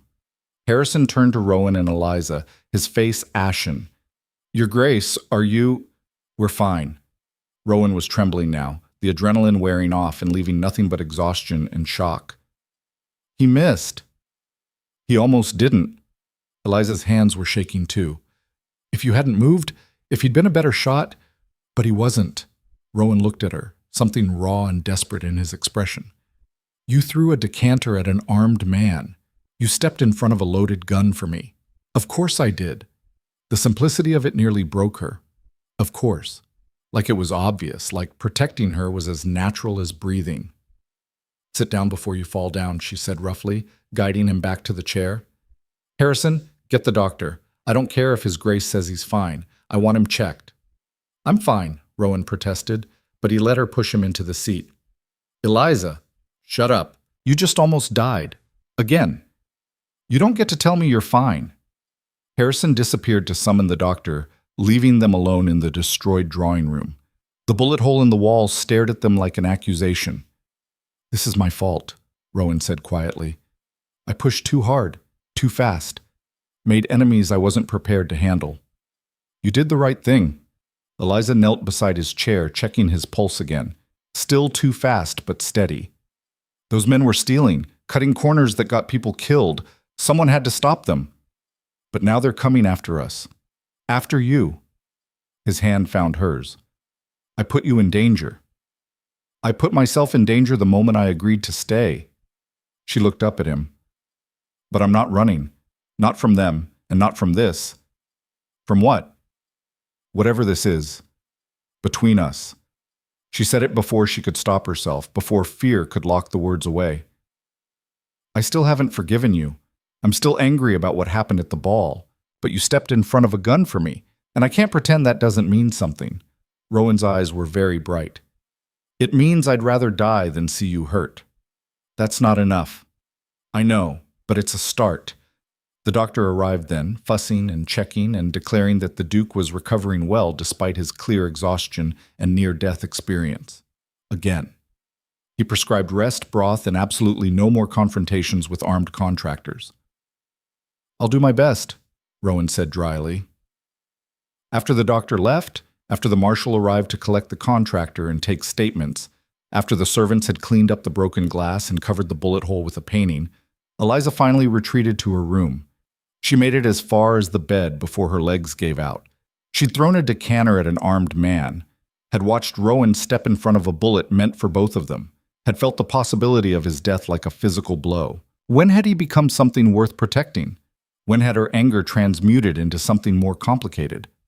A soft knock interrupted her spiral. Miss Carter? Harrison's voice. The Duke requests your presence, if you're feeling up to it. Eliza almost said no, almost claimed exhaustion or shock or any of the dozen legitimate excuses she had for avoiding him. But something in Harrison's tone stopped her. Is he all right? Physically, yes. Otherwise, Harrison paused. I think he needs to see that you're real, that you're still here. So she followed Harrison back through the quiet house to Rowan's chambers, where she found him sitting by the window, staring out at the darkening grounds. You should be in bed, she said from the doorway. I can't sleep. Every time I close my eyes, I see that gun pointing at you. He didn't turn around. I keep replaying it, wondering what would have happened if my aim had been worse, if I'd moved too slow, But you didn't. We're both fine. This time. Now he did turn, and the fear in his face was startling. But what about next time? The board is going to retaliate. They'll come after your father's business, your reputation. They might come after you directly. Let them try. Eliza... No. She crossed the room to stand in front of him. I'm not backing down because some corrupt old men are angry about being exposed, and neither are you. I'm trying to protect you. I don't need your protection. I need your partnership. She met his eyes steadily. If we're doing this, if we're really going to fight them, we do it together, as equals, not with you playing hero and me playing damsel. Something shifted in Rowan's expression. As equals. As equals, she confirmed, which means you stop trying to shoulder everything yourself, and I stop expecting you to be perfect. I'm nowhere close to perfect. I know, but you're trying. That's what matters. She sat down across from him. So what's our next move? Our next move, Rowan repeated, like testing the words. I like the sound of that. Don't get used to it yet. I'm still deciding if I can trust you. Fair. He leaned forward, some of his usual intensity returning. The board will try to discredit your father, spread rumors about shoddy work, safety violations, anything to make his proposal look risky. So we get ahead of it. Release the documentation I showed them. Let the public see exactly how much money the current contractors have been stealing. That's dangerous. It makes us look vindictive. We are vindictive, Eliza pointed out. They tried to kill us. I think we're entitled to some vindictiveness. Rowan's mouth quirked despite everything. You're terrifying when you're angry. You know that? Good. Maybe they'll think twice before coming after us again. They spent the next hour planning, really planning, bouncing ideas back and forth, building a strategy that didn't rely on Rowan's position or Eliza's righteous anger, but on cold, hard evidence and public pressure. It felt like building something together, brick by brick, a foundation that might actually hold. We'll need allies, Rowan said eventually. Other board members who are tired of the corruption, journalists who will print the truth, business owners who've been squeezed out by the established contracts. My father knows people. Railway workers, engineers, surveyors across 3 territories. They've all dealt with the same contractors, the same inflated bids. Eliza's mind was racing now, seeing the possibilities. If we can coordinate their testimonies, create a unified complaint, then it's not just me being difficult. It's a legitimate movement for reform. Rowan stood up, pacing now, energy returning despite his exhaustion. We could force an investigation, real oversight. We could change the whole system. They looked at each other, and Eliza felt it again, that sense of building something together, of being part of something bigger than their individual grudges or hurt. I need to go home, she said abruptly. Talk to my father. Start coordinating with the other surveyors. When? Tomorrow morning. I've already stayed longer than I planned. She stood up too. My week is up, Rowan. His face fell. I know, I'd hoped... Hoped what? That you'd stay longer, that we could... He stopped, running a hand through his hair in frustration. I'm doing this badly. Doing what badly? Trying to ask you to stay without making it sound like I'm asking you to stay for me. Rowan took a breath. But the truth is, I am asking for me. Because I'm better when you're here. Braver, more honest, and I don't want to go back to being the person I was before. Eliza's throat tightened. I can't be responsible for your redemption. That has to come from you. I know. And it will. But He moved closer, not touching, but present. But I want you to see it. Want you to witness it. Because if I'm going to change, really change, I need someone who'll call me on my bullshit when I slip. You want me to be your conscience? I want you to be my partner. In this fight, at least. And maybe, he hesitated, maybe in more, eventually, if you ever decide you can forgive me. I told you, you haven't forgiven me. I know, I'm not asking for forgiveness. His eyes were steady on hers. I'm asking for time, for a chance to earn it. Eliza stood there, feeling the weight of the decision pressing down on her. She could leave tomorrow, go home, help her father, rebuild her life away from Rowan and his complicated damage and dangerous enemies. Or she could stay, keep fighting, keep pushing this man to be better while he pushed her to be bolder. I'll go home tomorrow, she said finally, but I'm coming back. In 3 days, with my father. We'll present the full case to the territorial governor together. Together, Rowan repeated, and the relief in his voice was palpable. Together, she confirmed. But Rowan, if you backslide, if you go back to being the cruel, manipulative man from the Harrison Ball, I'm done. No second chances, no explanations, just done. Understood. Good. She turned to leave, then stopped. And for what it's worth, you were brave today. Stupid, but brave. I'll take it. Eliza left him standing there, looking both exhausted and hopeful, and made her way back to her room. Tomorrow she'd ride home, face her father's questions, start building their case. But tonight she let herself feel it, the terror of almost losing him, the fierce joy of fighting beside him, the tentative hope that maybe, just maybe, broken things could be rebuilt into something stronger. The next morning dawned cold and clear. Eliza packed her bags, said goodbye to a tearful Harrison, and accepted Rowan's offer of an escort for the journey home. 3 days, he reminded her as she prepared to mount her horse. 3 days, she confirmed. Eliza? He caught her hand before she could leave. Thank you for coming when you did, for staying when you could have left, for throwing a decanter at an armed man. She couldn't help but smile. That last one was pure instinct. It was magnificent. He squeezed her hand, then let go. Ride safe.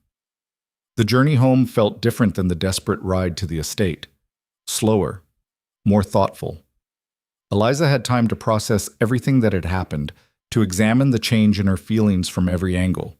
She still hadn't forgiven him, but she was starting to understand him, and understanding, she was beginning to realize, might be the first step towards something else. Thomas Carter was waiting when she arrived, standing in the doorway of their house with his arms crossed, and that particular expression that meant he'd been worried but was trying not to show it.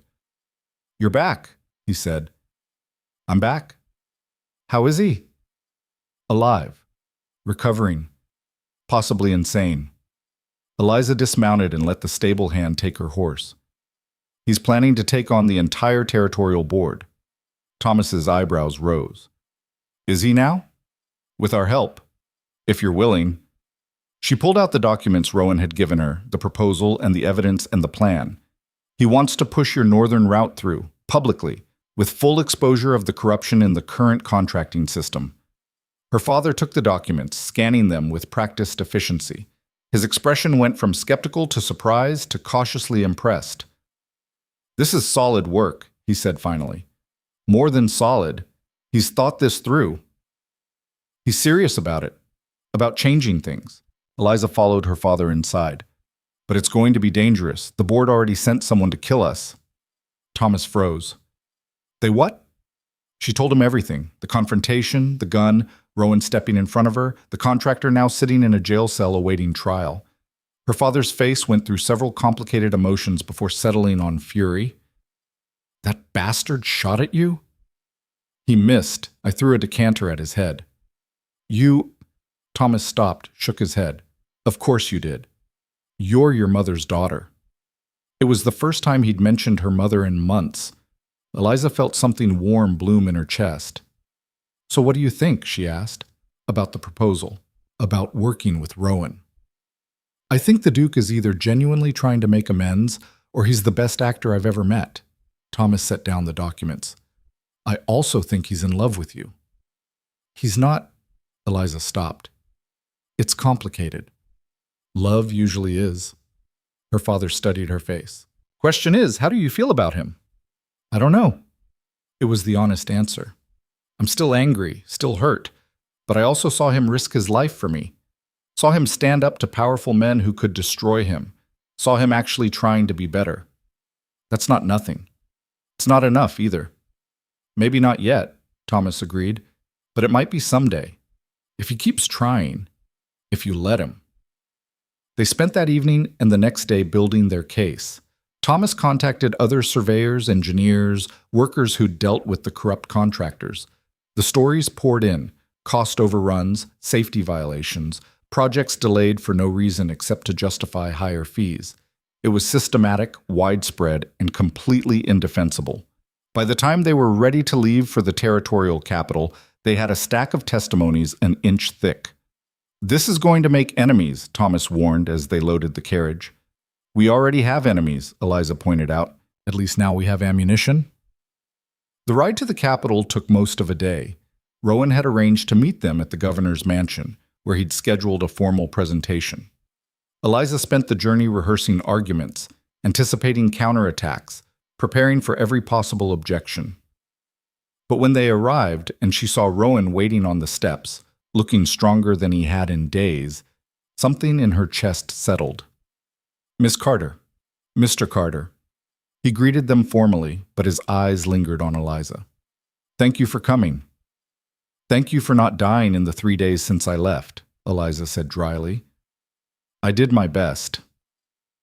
The governor's mansion was imposing, all marble columns and formal portraits, designed to remind visitors that they were dealing with power. But Eliza had faced down worse than architectural intimidation. Governor Walsh was a shrewd man in his 60s, silver-haired and sharp-eyed. He received them in a formal study, the territorial board already assembled and looking murderous. Duke Hale, Walsh said, you've made some serious allegations. I hope you have the evidence to support them. We do, sir, Rowan gestured to Thomas. Mr. Carter has documented years of corruption and fraud in territorial contracting. With your permission, we'd like to present our findings. For the next 2 hours, they laid it all out. Thomas presented the technical evidence, inflated bids, delayed timelines, safety violations. Eliza provided the testimonies from workers and surveyors. Rowan tied it together with financial analysis showing exactly how much money had been stolen from territorial coffers. The board members tried to interrupt, to discredit, to deflect. But every time they raised an objection, Eliza or Thomas or Rowan had documentation ready. Hard numbers, sworn statements, undeniable proof. This is a witch hunt, Beaumont finally exploded. The Duke has a personal vendetta. The Duke has evidence, Walsh interrupted, his voice cold. Which is more than I'm hearing from you, Beaumont, unless you have actual counterarguments instead of deflections. Beaumont's mouth snapped shut. Walsh studied the documents in front of him, his expression unreadable. The silence stretched out, tense and expectant. Mr. Carter, Walsh said finally, your Northern Route proposal, the original one, do you still stand behind it? Absolutely, sir. And you can deliver on the promises? The timeline, the cost estimates? I can. I've built my reputation on delivering what I promise. Walsh nodded slowly. Then here's what's going to happen. I'm ordering a full investigation into territorial contracting practices. Any board member found to have profited from fraudulent arrangements will be removed and prosecuted.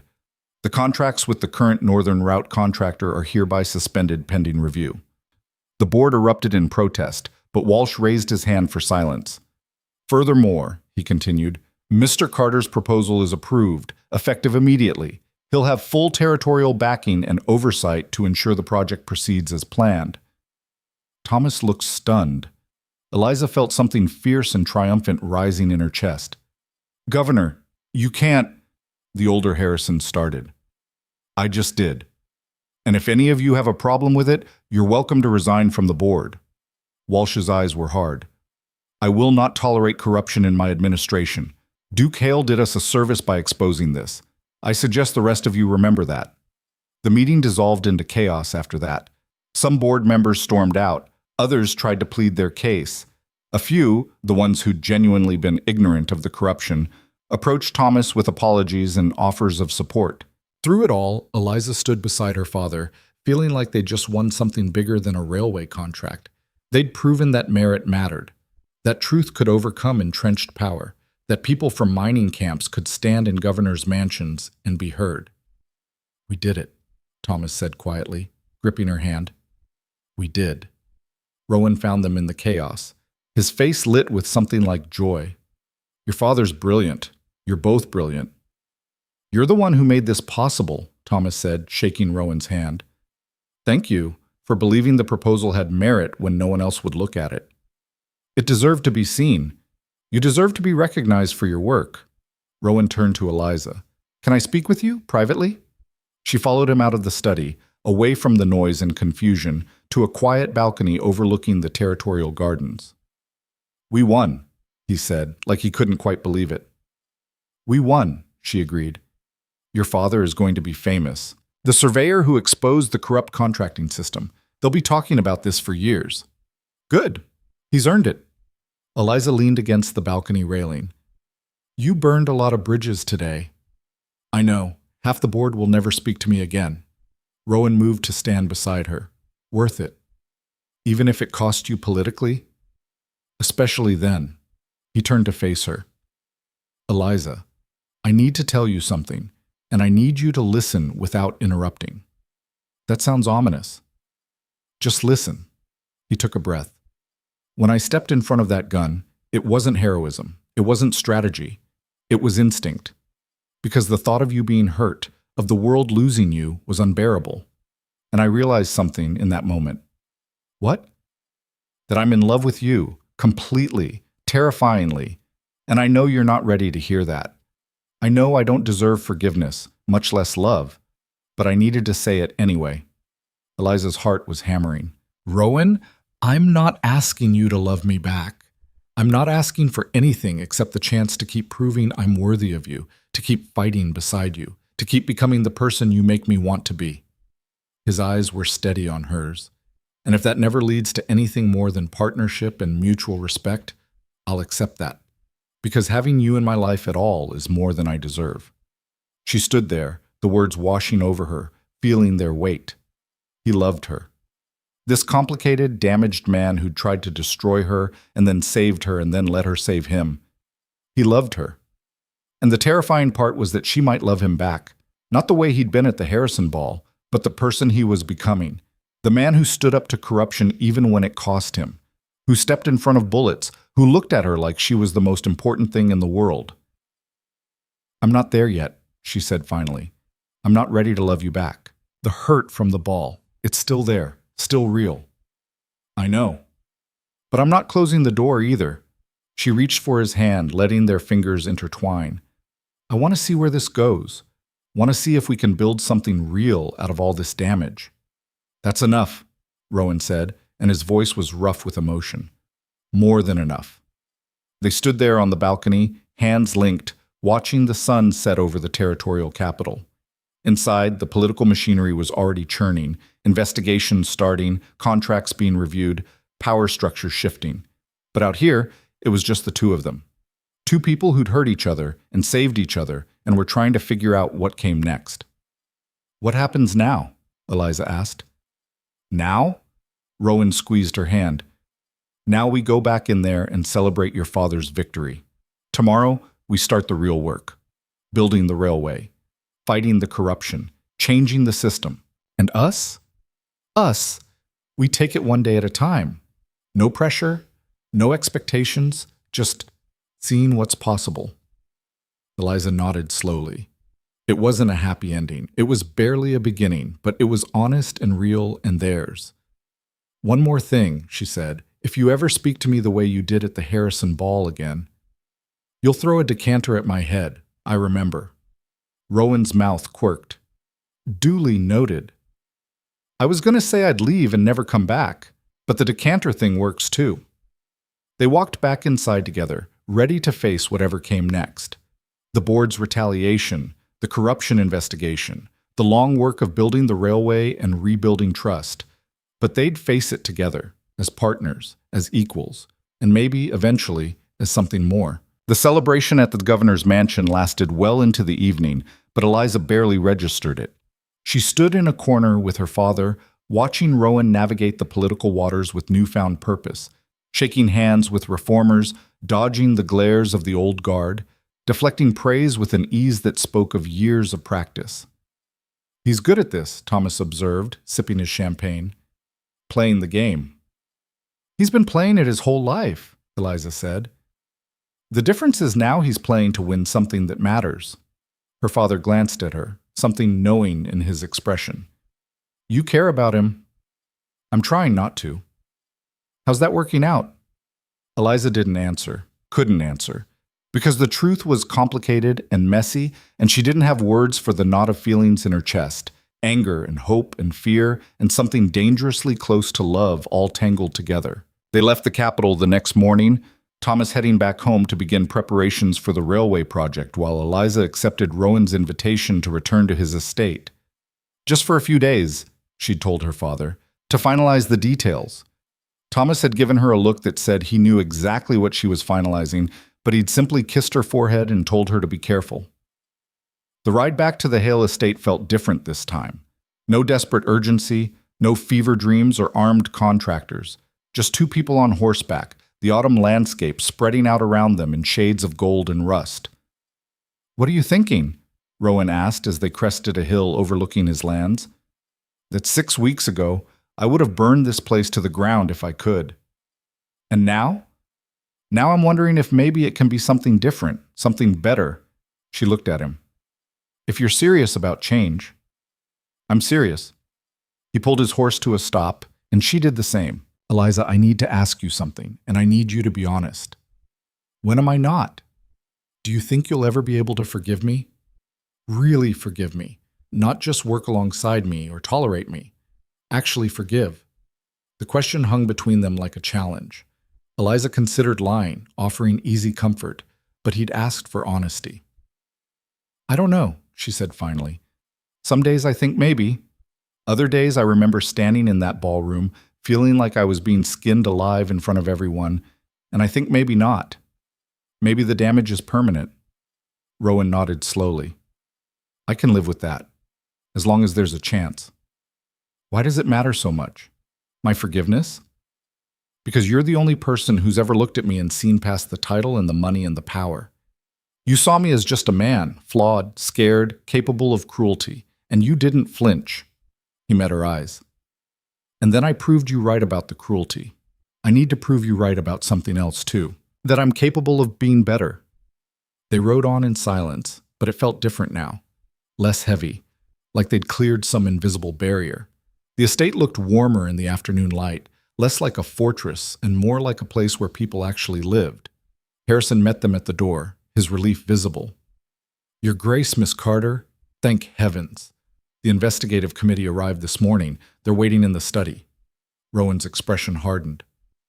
"Already?" "Governor Walsh doesn't waste time." Harrison lowered his voice. "They've been asking about the shooting, about the board's reaction, about everything." "Good." Rowan dismounted and helped Eliza down, his hand steady on her waist. "Let them ask. We have nothing to hide."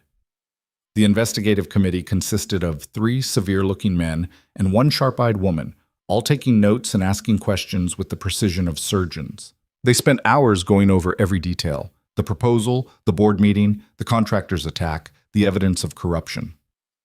"Miss Carter," the woman, Mrs. Fletcher, the committee chair, said, "You threw a crystal decanter at an armed man." "I did." "That was extraordinarily reckless." "He was about to shoot the Duke. Seemed like the time for recklessness." A flicker of something, amusement maybe, crossed Fletcher's face. "Indeed. And you, Your Grace, you stepped between Miss Carter and a loaded weapon. Anyone would have done the same." "Most people wouldn't have," Fletcher made a note. "Most people would have prioritized their own safety, especially over someone they'd previously—" She consulted her papers. "Publicly humiliated at a society function." The room went very quiet. "That's not relevant to the investigation," Rowan said, his voice tight. "On the contrary, It speaks to credibility, motivation. The board is claiming this entire case is personal vendetta, that you're using corruption allegations to settle a grudge. Fletcher looked between them. Is there truth to that? The corruption is real, Eliza said before Rowan could respond. We have documentation from dozens of sources across 3 territories. The Duke's personal feelings, whatever they are, don't change the fact that contractors have been stealing from the territorial government for years. And your personal feelings, Miss Carter? I think the Duke is an arrogant bastard who's made some spectacularly bad decisions. Eliza met Fletcher's eyes steadily. I also think he's trying to do the right thing now. Both can be true. Fletcher wrote something down, her expression unreadable.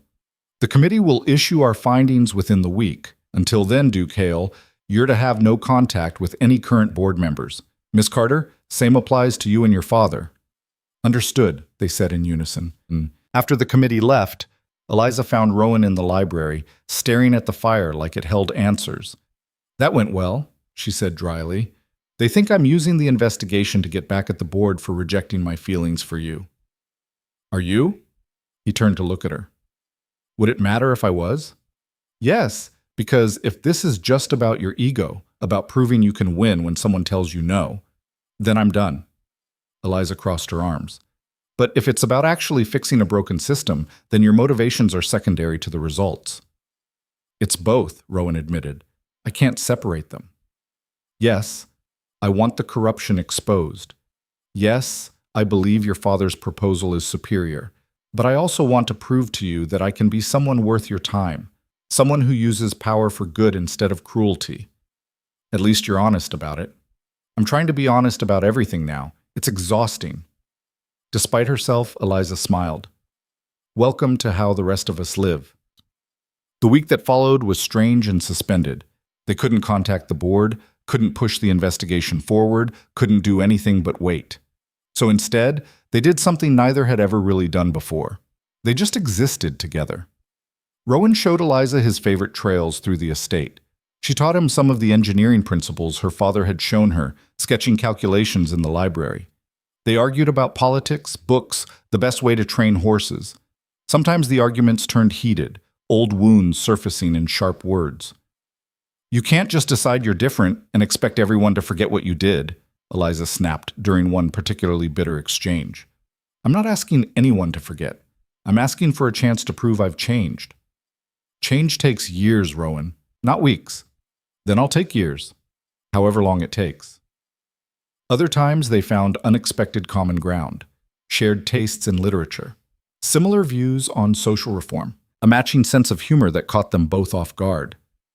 Did you just make a joke? Eliza asked after Rowan delivered a particularly dry observation about one of his ancestors' portraits. I've been known to have a sense of humor, occasionally. Could have fooled me at the Harrison Ball.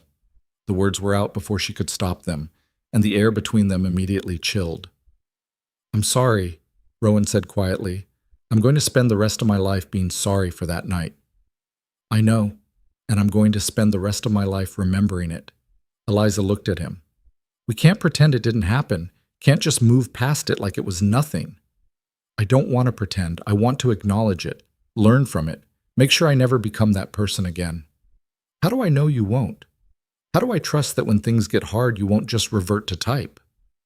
It was the question she'd been avoiding for weeks, and now it sat between them like a wall. Rowan was quiet for a long moment. Then he said, You don't. That's the terrible truth. You can't know. All I can do is show up, every day, and choose to be better. And all you can do is decide whether that's enough to risk trusting me. It's not fair, Eliza said, asking me to take that risk. I know, but I'm asking anyway. He moved closer, not touching, but present. Because the alternative is walking away, protecting yourself. And I understand if that's what you need to do. But I'm hoping, praying, really, that you'll choose to stay. Choose to see where this goes. Eliza felt tears prickling at her eyes. You hurt me. You humiliated me in front of everyone who mattered. And now you're asking me to trust you with my heart? Yes. The simplicity of it broke something open in her chest. No excuses, no justifications, just the honest acknowledgement of what he was asking. I need time, she said. Real time. Not these suspended weeks where we're playing house and avoiding reality. How much time? I don't know. Maybe months? Maybe years? Maybe forever. She wiped her eyes angrily. I can't promise you anything, Rowan. Can't guarantee this ends the way you want. I'm not asking for guarantees. I'm asking for possibility.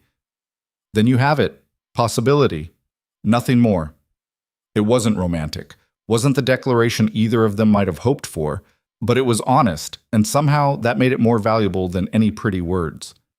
The committee's findings arrived exactly 1 week later, delivered in a formal packet that Harrison brought to the study where Eliza and Rowan were reviewing railway schedules.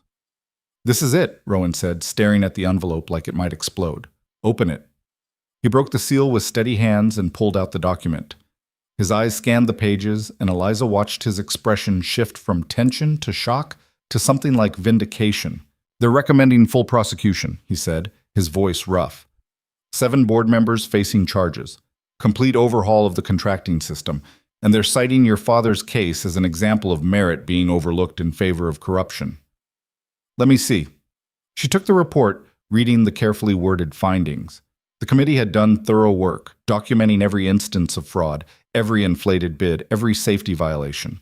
They'd interviewed dozens of workers, reviewed years of financial records, and at the center of it all was her father's proposal, held up as proof that better options had always existed. We won, Eliza said, almost disbelieving. We actually won. Your father won. He's going to be famous. We all won. She looked up at Rowan. You included. You're being credited with exposing the corruption, putting territorial welfare above personal political gain. Which means I've made permanent enemies. Was it worth it? Rowan took the report from her hands and set it aside. Then he took her hands in his, holding them gently. You asked me once what I was going to do about the corruption, if I was serious about change. This is my answer. He gestured at the report. I'm serious.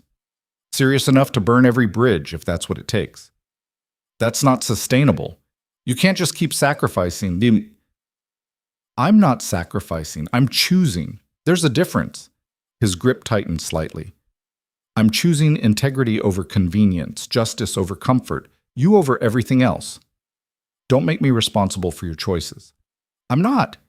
These are my choices. You're just the reason I finally had the courage to make them. Eliza felt something shift in her chest, like a key turning in a lock. Not forgiveness, not yet, but the beginning of something, trust maybe, or hope. The governor is hosting a formal reception, she said, reading further in the report, to announce the findings and honor the reformers. We're expected to attend. When? 2 weeks. 2 weeks. Enough time for the news to spread, for society to process what had happened. Enough time for everyone to understand that the world was changing, whether they liked it or not. Will you come with me? Rowan asked. As my guest? Knowing what it means, that people will see us together, make assumptions? What kind of assumptions? That we're, he hesitated, together, in some capacity. Are we? Together? I don't know. That's up to you. Eliza thought about it. Thought about walking into another ballroom on Rowan's arm, facing the same people who'd witnessed her humiliation. Thought about the whispers, the speculation, the judgment. And she thought about her father's railway stretching across the territories, proof that merit could triumph over corruption. Thought about Rowan stepping in front of a gun for her. Thought about the man he was becoming, imperfect, struggling, but trying. I'll go, she said finally, but not as your date, as your equal, as a partner in this fight. I wouldn't want it any other way. The 2 weeks passed in a blur of preparation. Thomas arrived to coordinate with territorial engineers. Eliza helped draft public statements.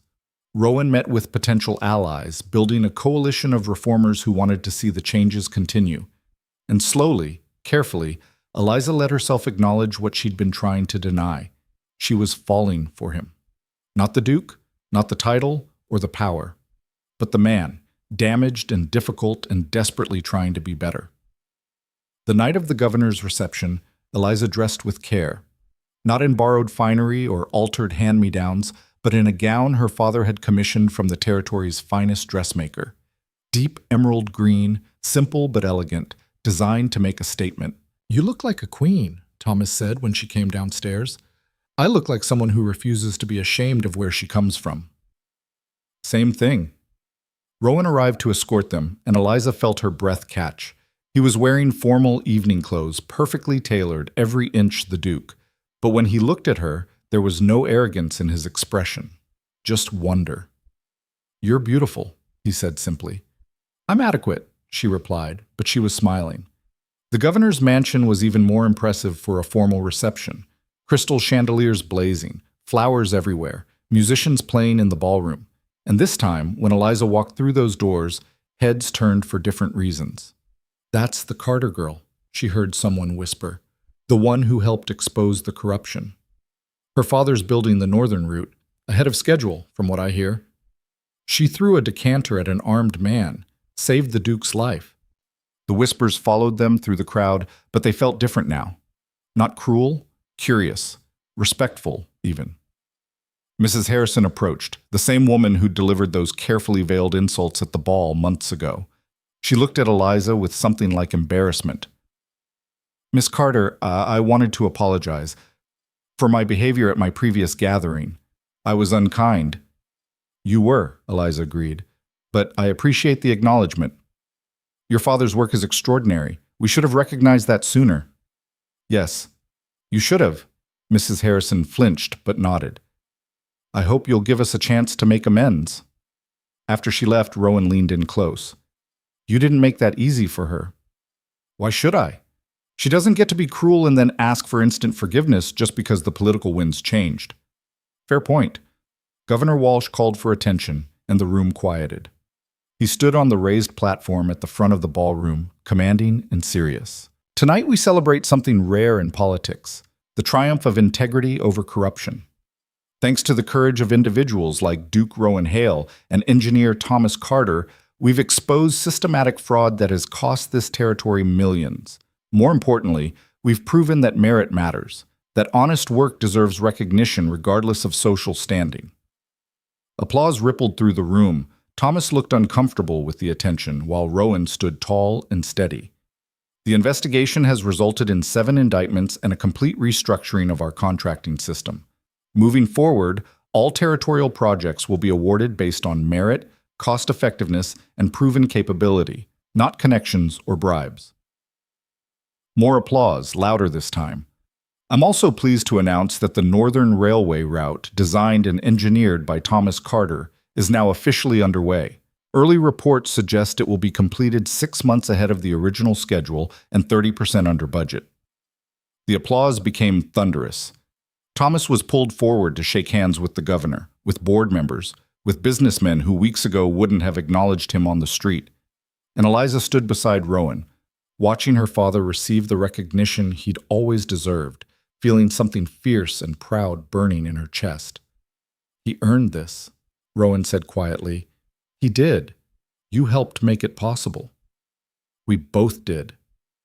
Later, as the reception continued, Eliza found herself on a familiar balcony, the same one where Rowan had confessed his feelings weeks ago.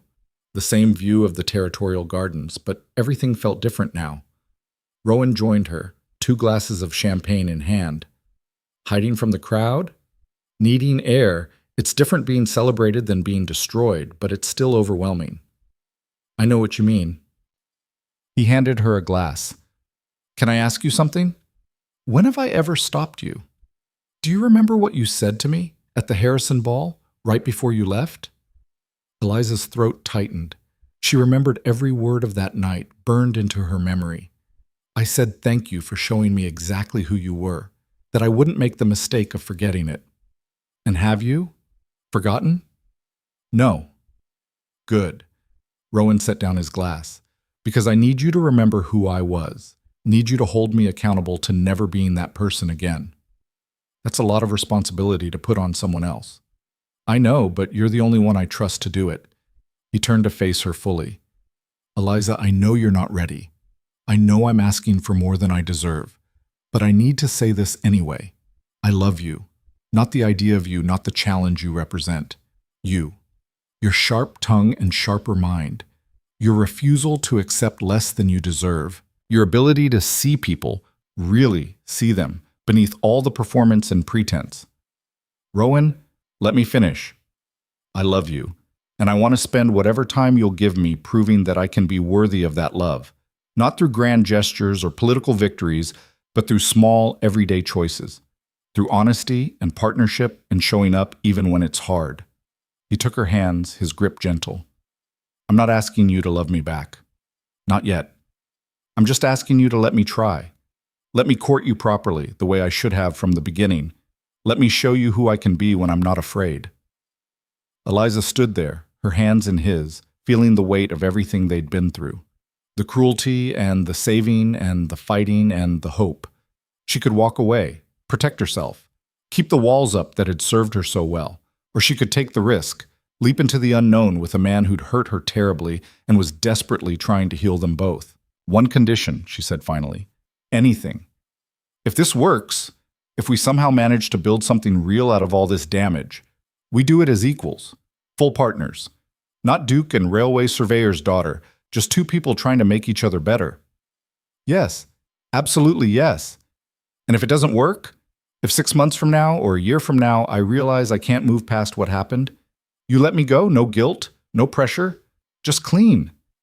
Something flickered in Rowan's eyes, fear maybe, but he nodded. I promise. If you decide you need to walk away, I won't stop you. Eliza took a deep breath. Then yes, you can court me. We can see where this goes. The smile that broke across Rowan's face was transformative, pure joy, unguarded and real. I won't let you down. You probably will sometimes. Nobody's perfect. Then I'll make it right when I do. Good answer. He pulled her closer, slowly enough that she could stop him if she wanted. But she didn't want to. She let him wrap his arms around her, let herself sink into the embrace, feeling safe for the first time in months. This is terrifying, she murmured against his chest. Loving someone usually is. I didn't say I loved you. Not yet. His voice was warm with understanding. But maybe someday. Maybe someday, she agreed. They stood there on the balcony as the reception continued inside. Two people who'd found each other in the worst possible way and were somehow building something real from the wreckage. 6 months later, the Northern Railway route opened to fanfare and celebration. Thomas Carter was hailed as a genius engineer, fielding offers from territories across the frontier. The corruption investigation had cleaned out the territorial board, replacing old guard with reformers committed to merit-based governance.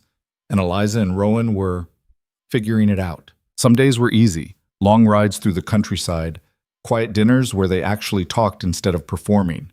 Other days were hard, old wounds surfacing, trust tested by small misunderstandings.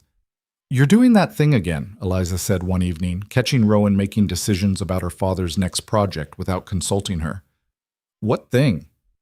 Assuming you know best. Taking control without discussion. Rowan stopped, really hearing her. You're right. I'm sorry. Tell me what you think the project needs. And he listened. Really listened.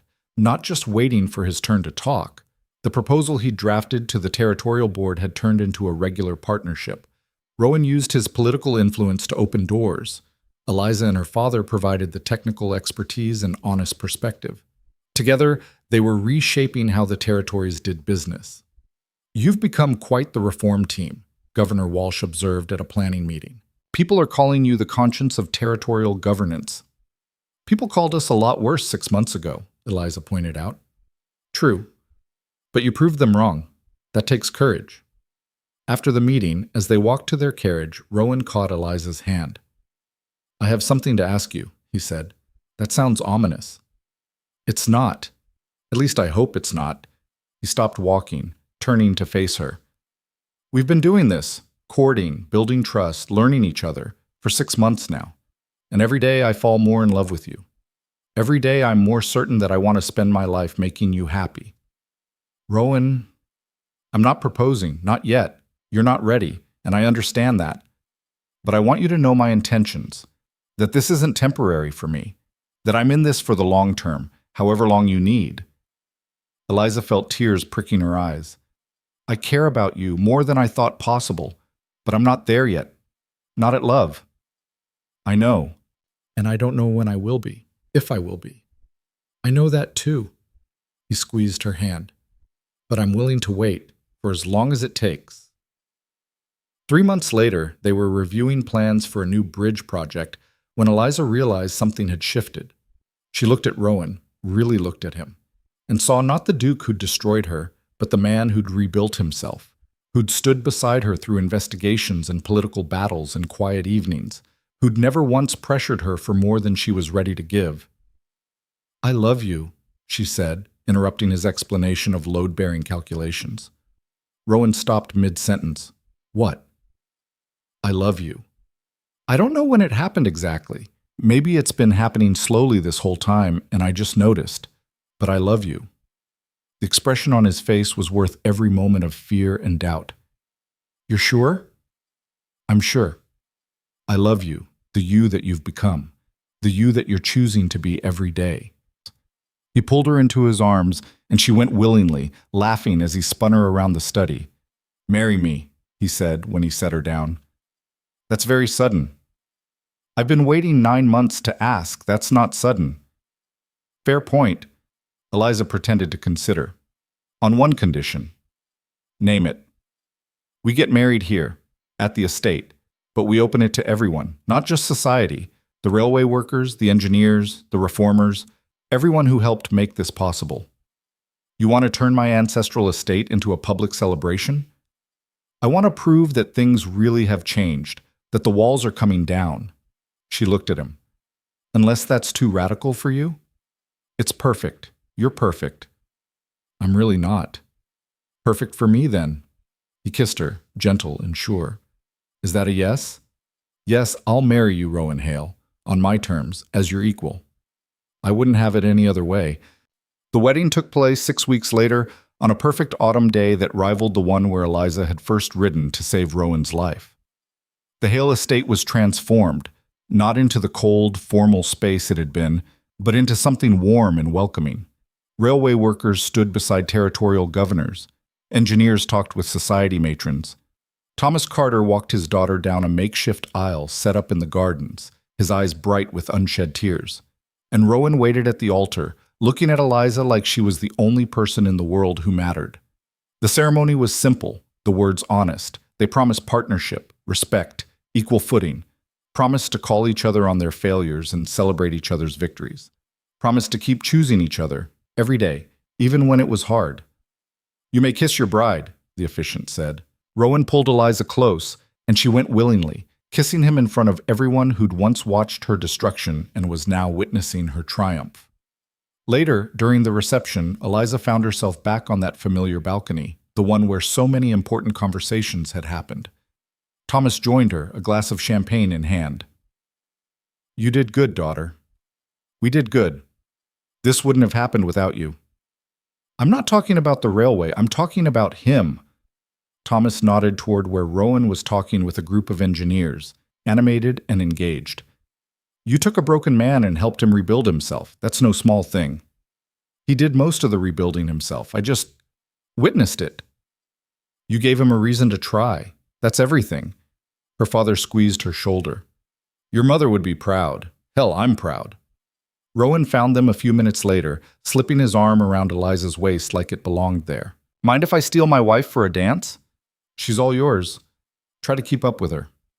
They danced in the garden as the sun set, surrounded by people whose lives they'd changed and who'd changed theirs in return. It wasn't perfect. Eliza still sometimes remembered that night at the Harrison Ball, still felt the echo of that humiliation. And Rowan still struggled with old patterns, still had to consciously choose openness over control.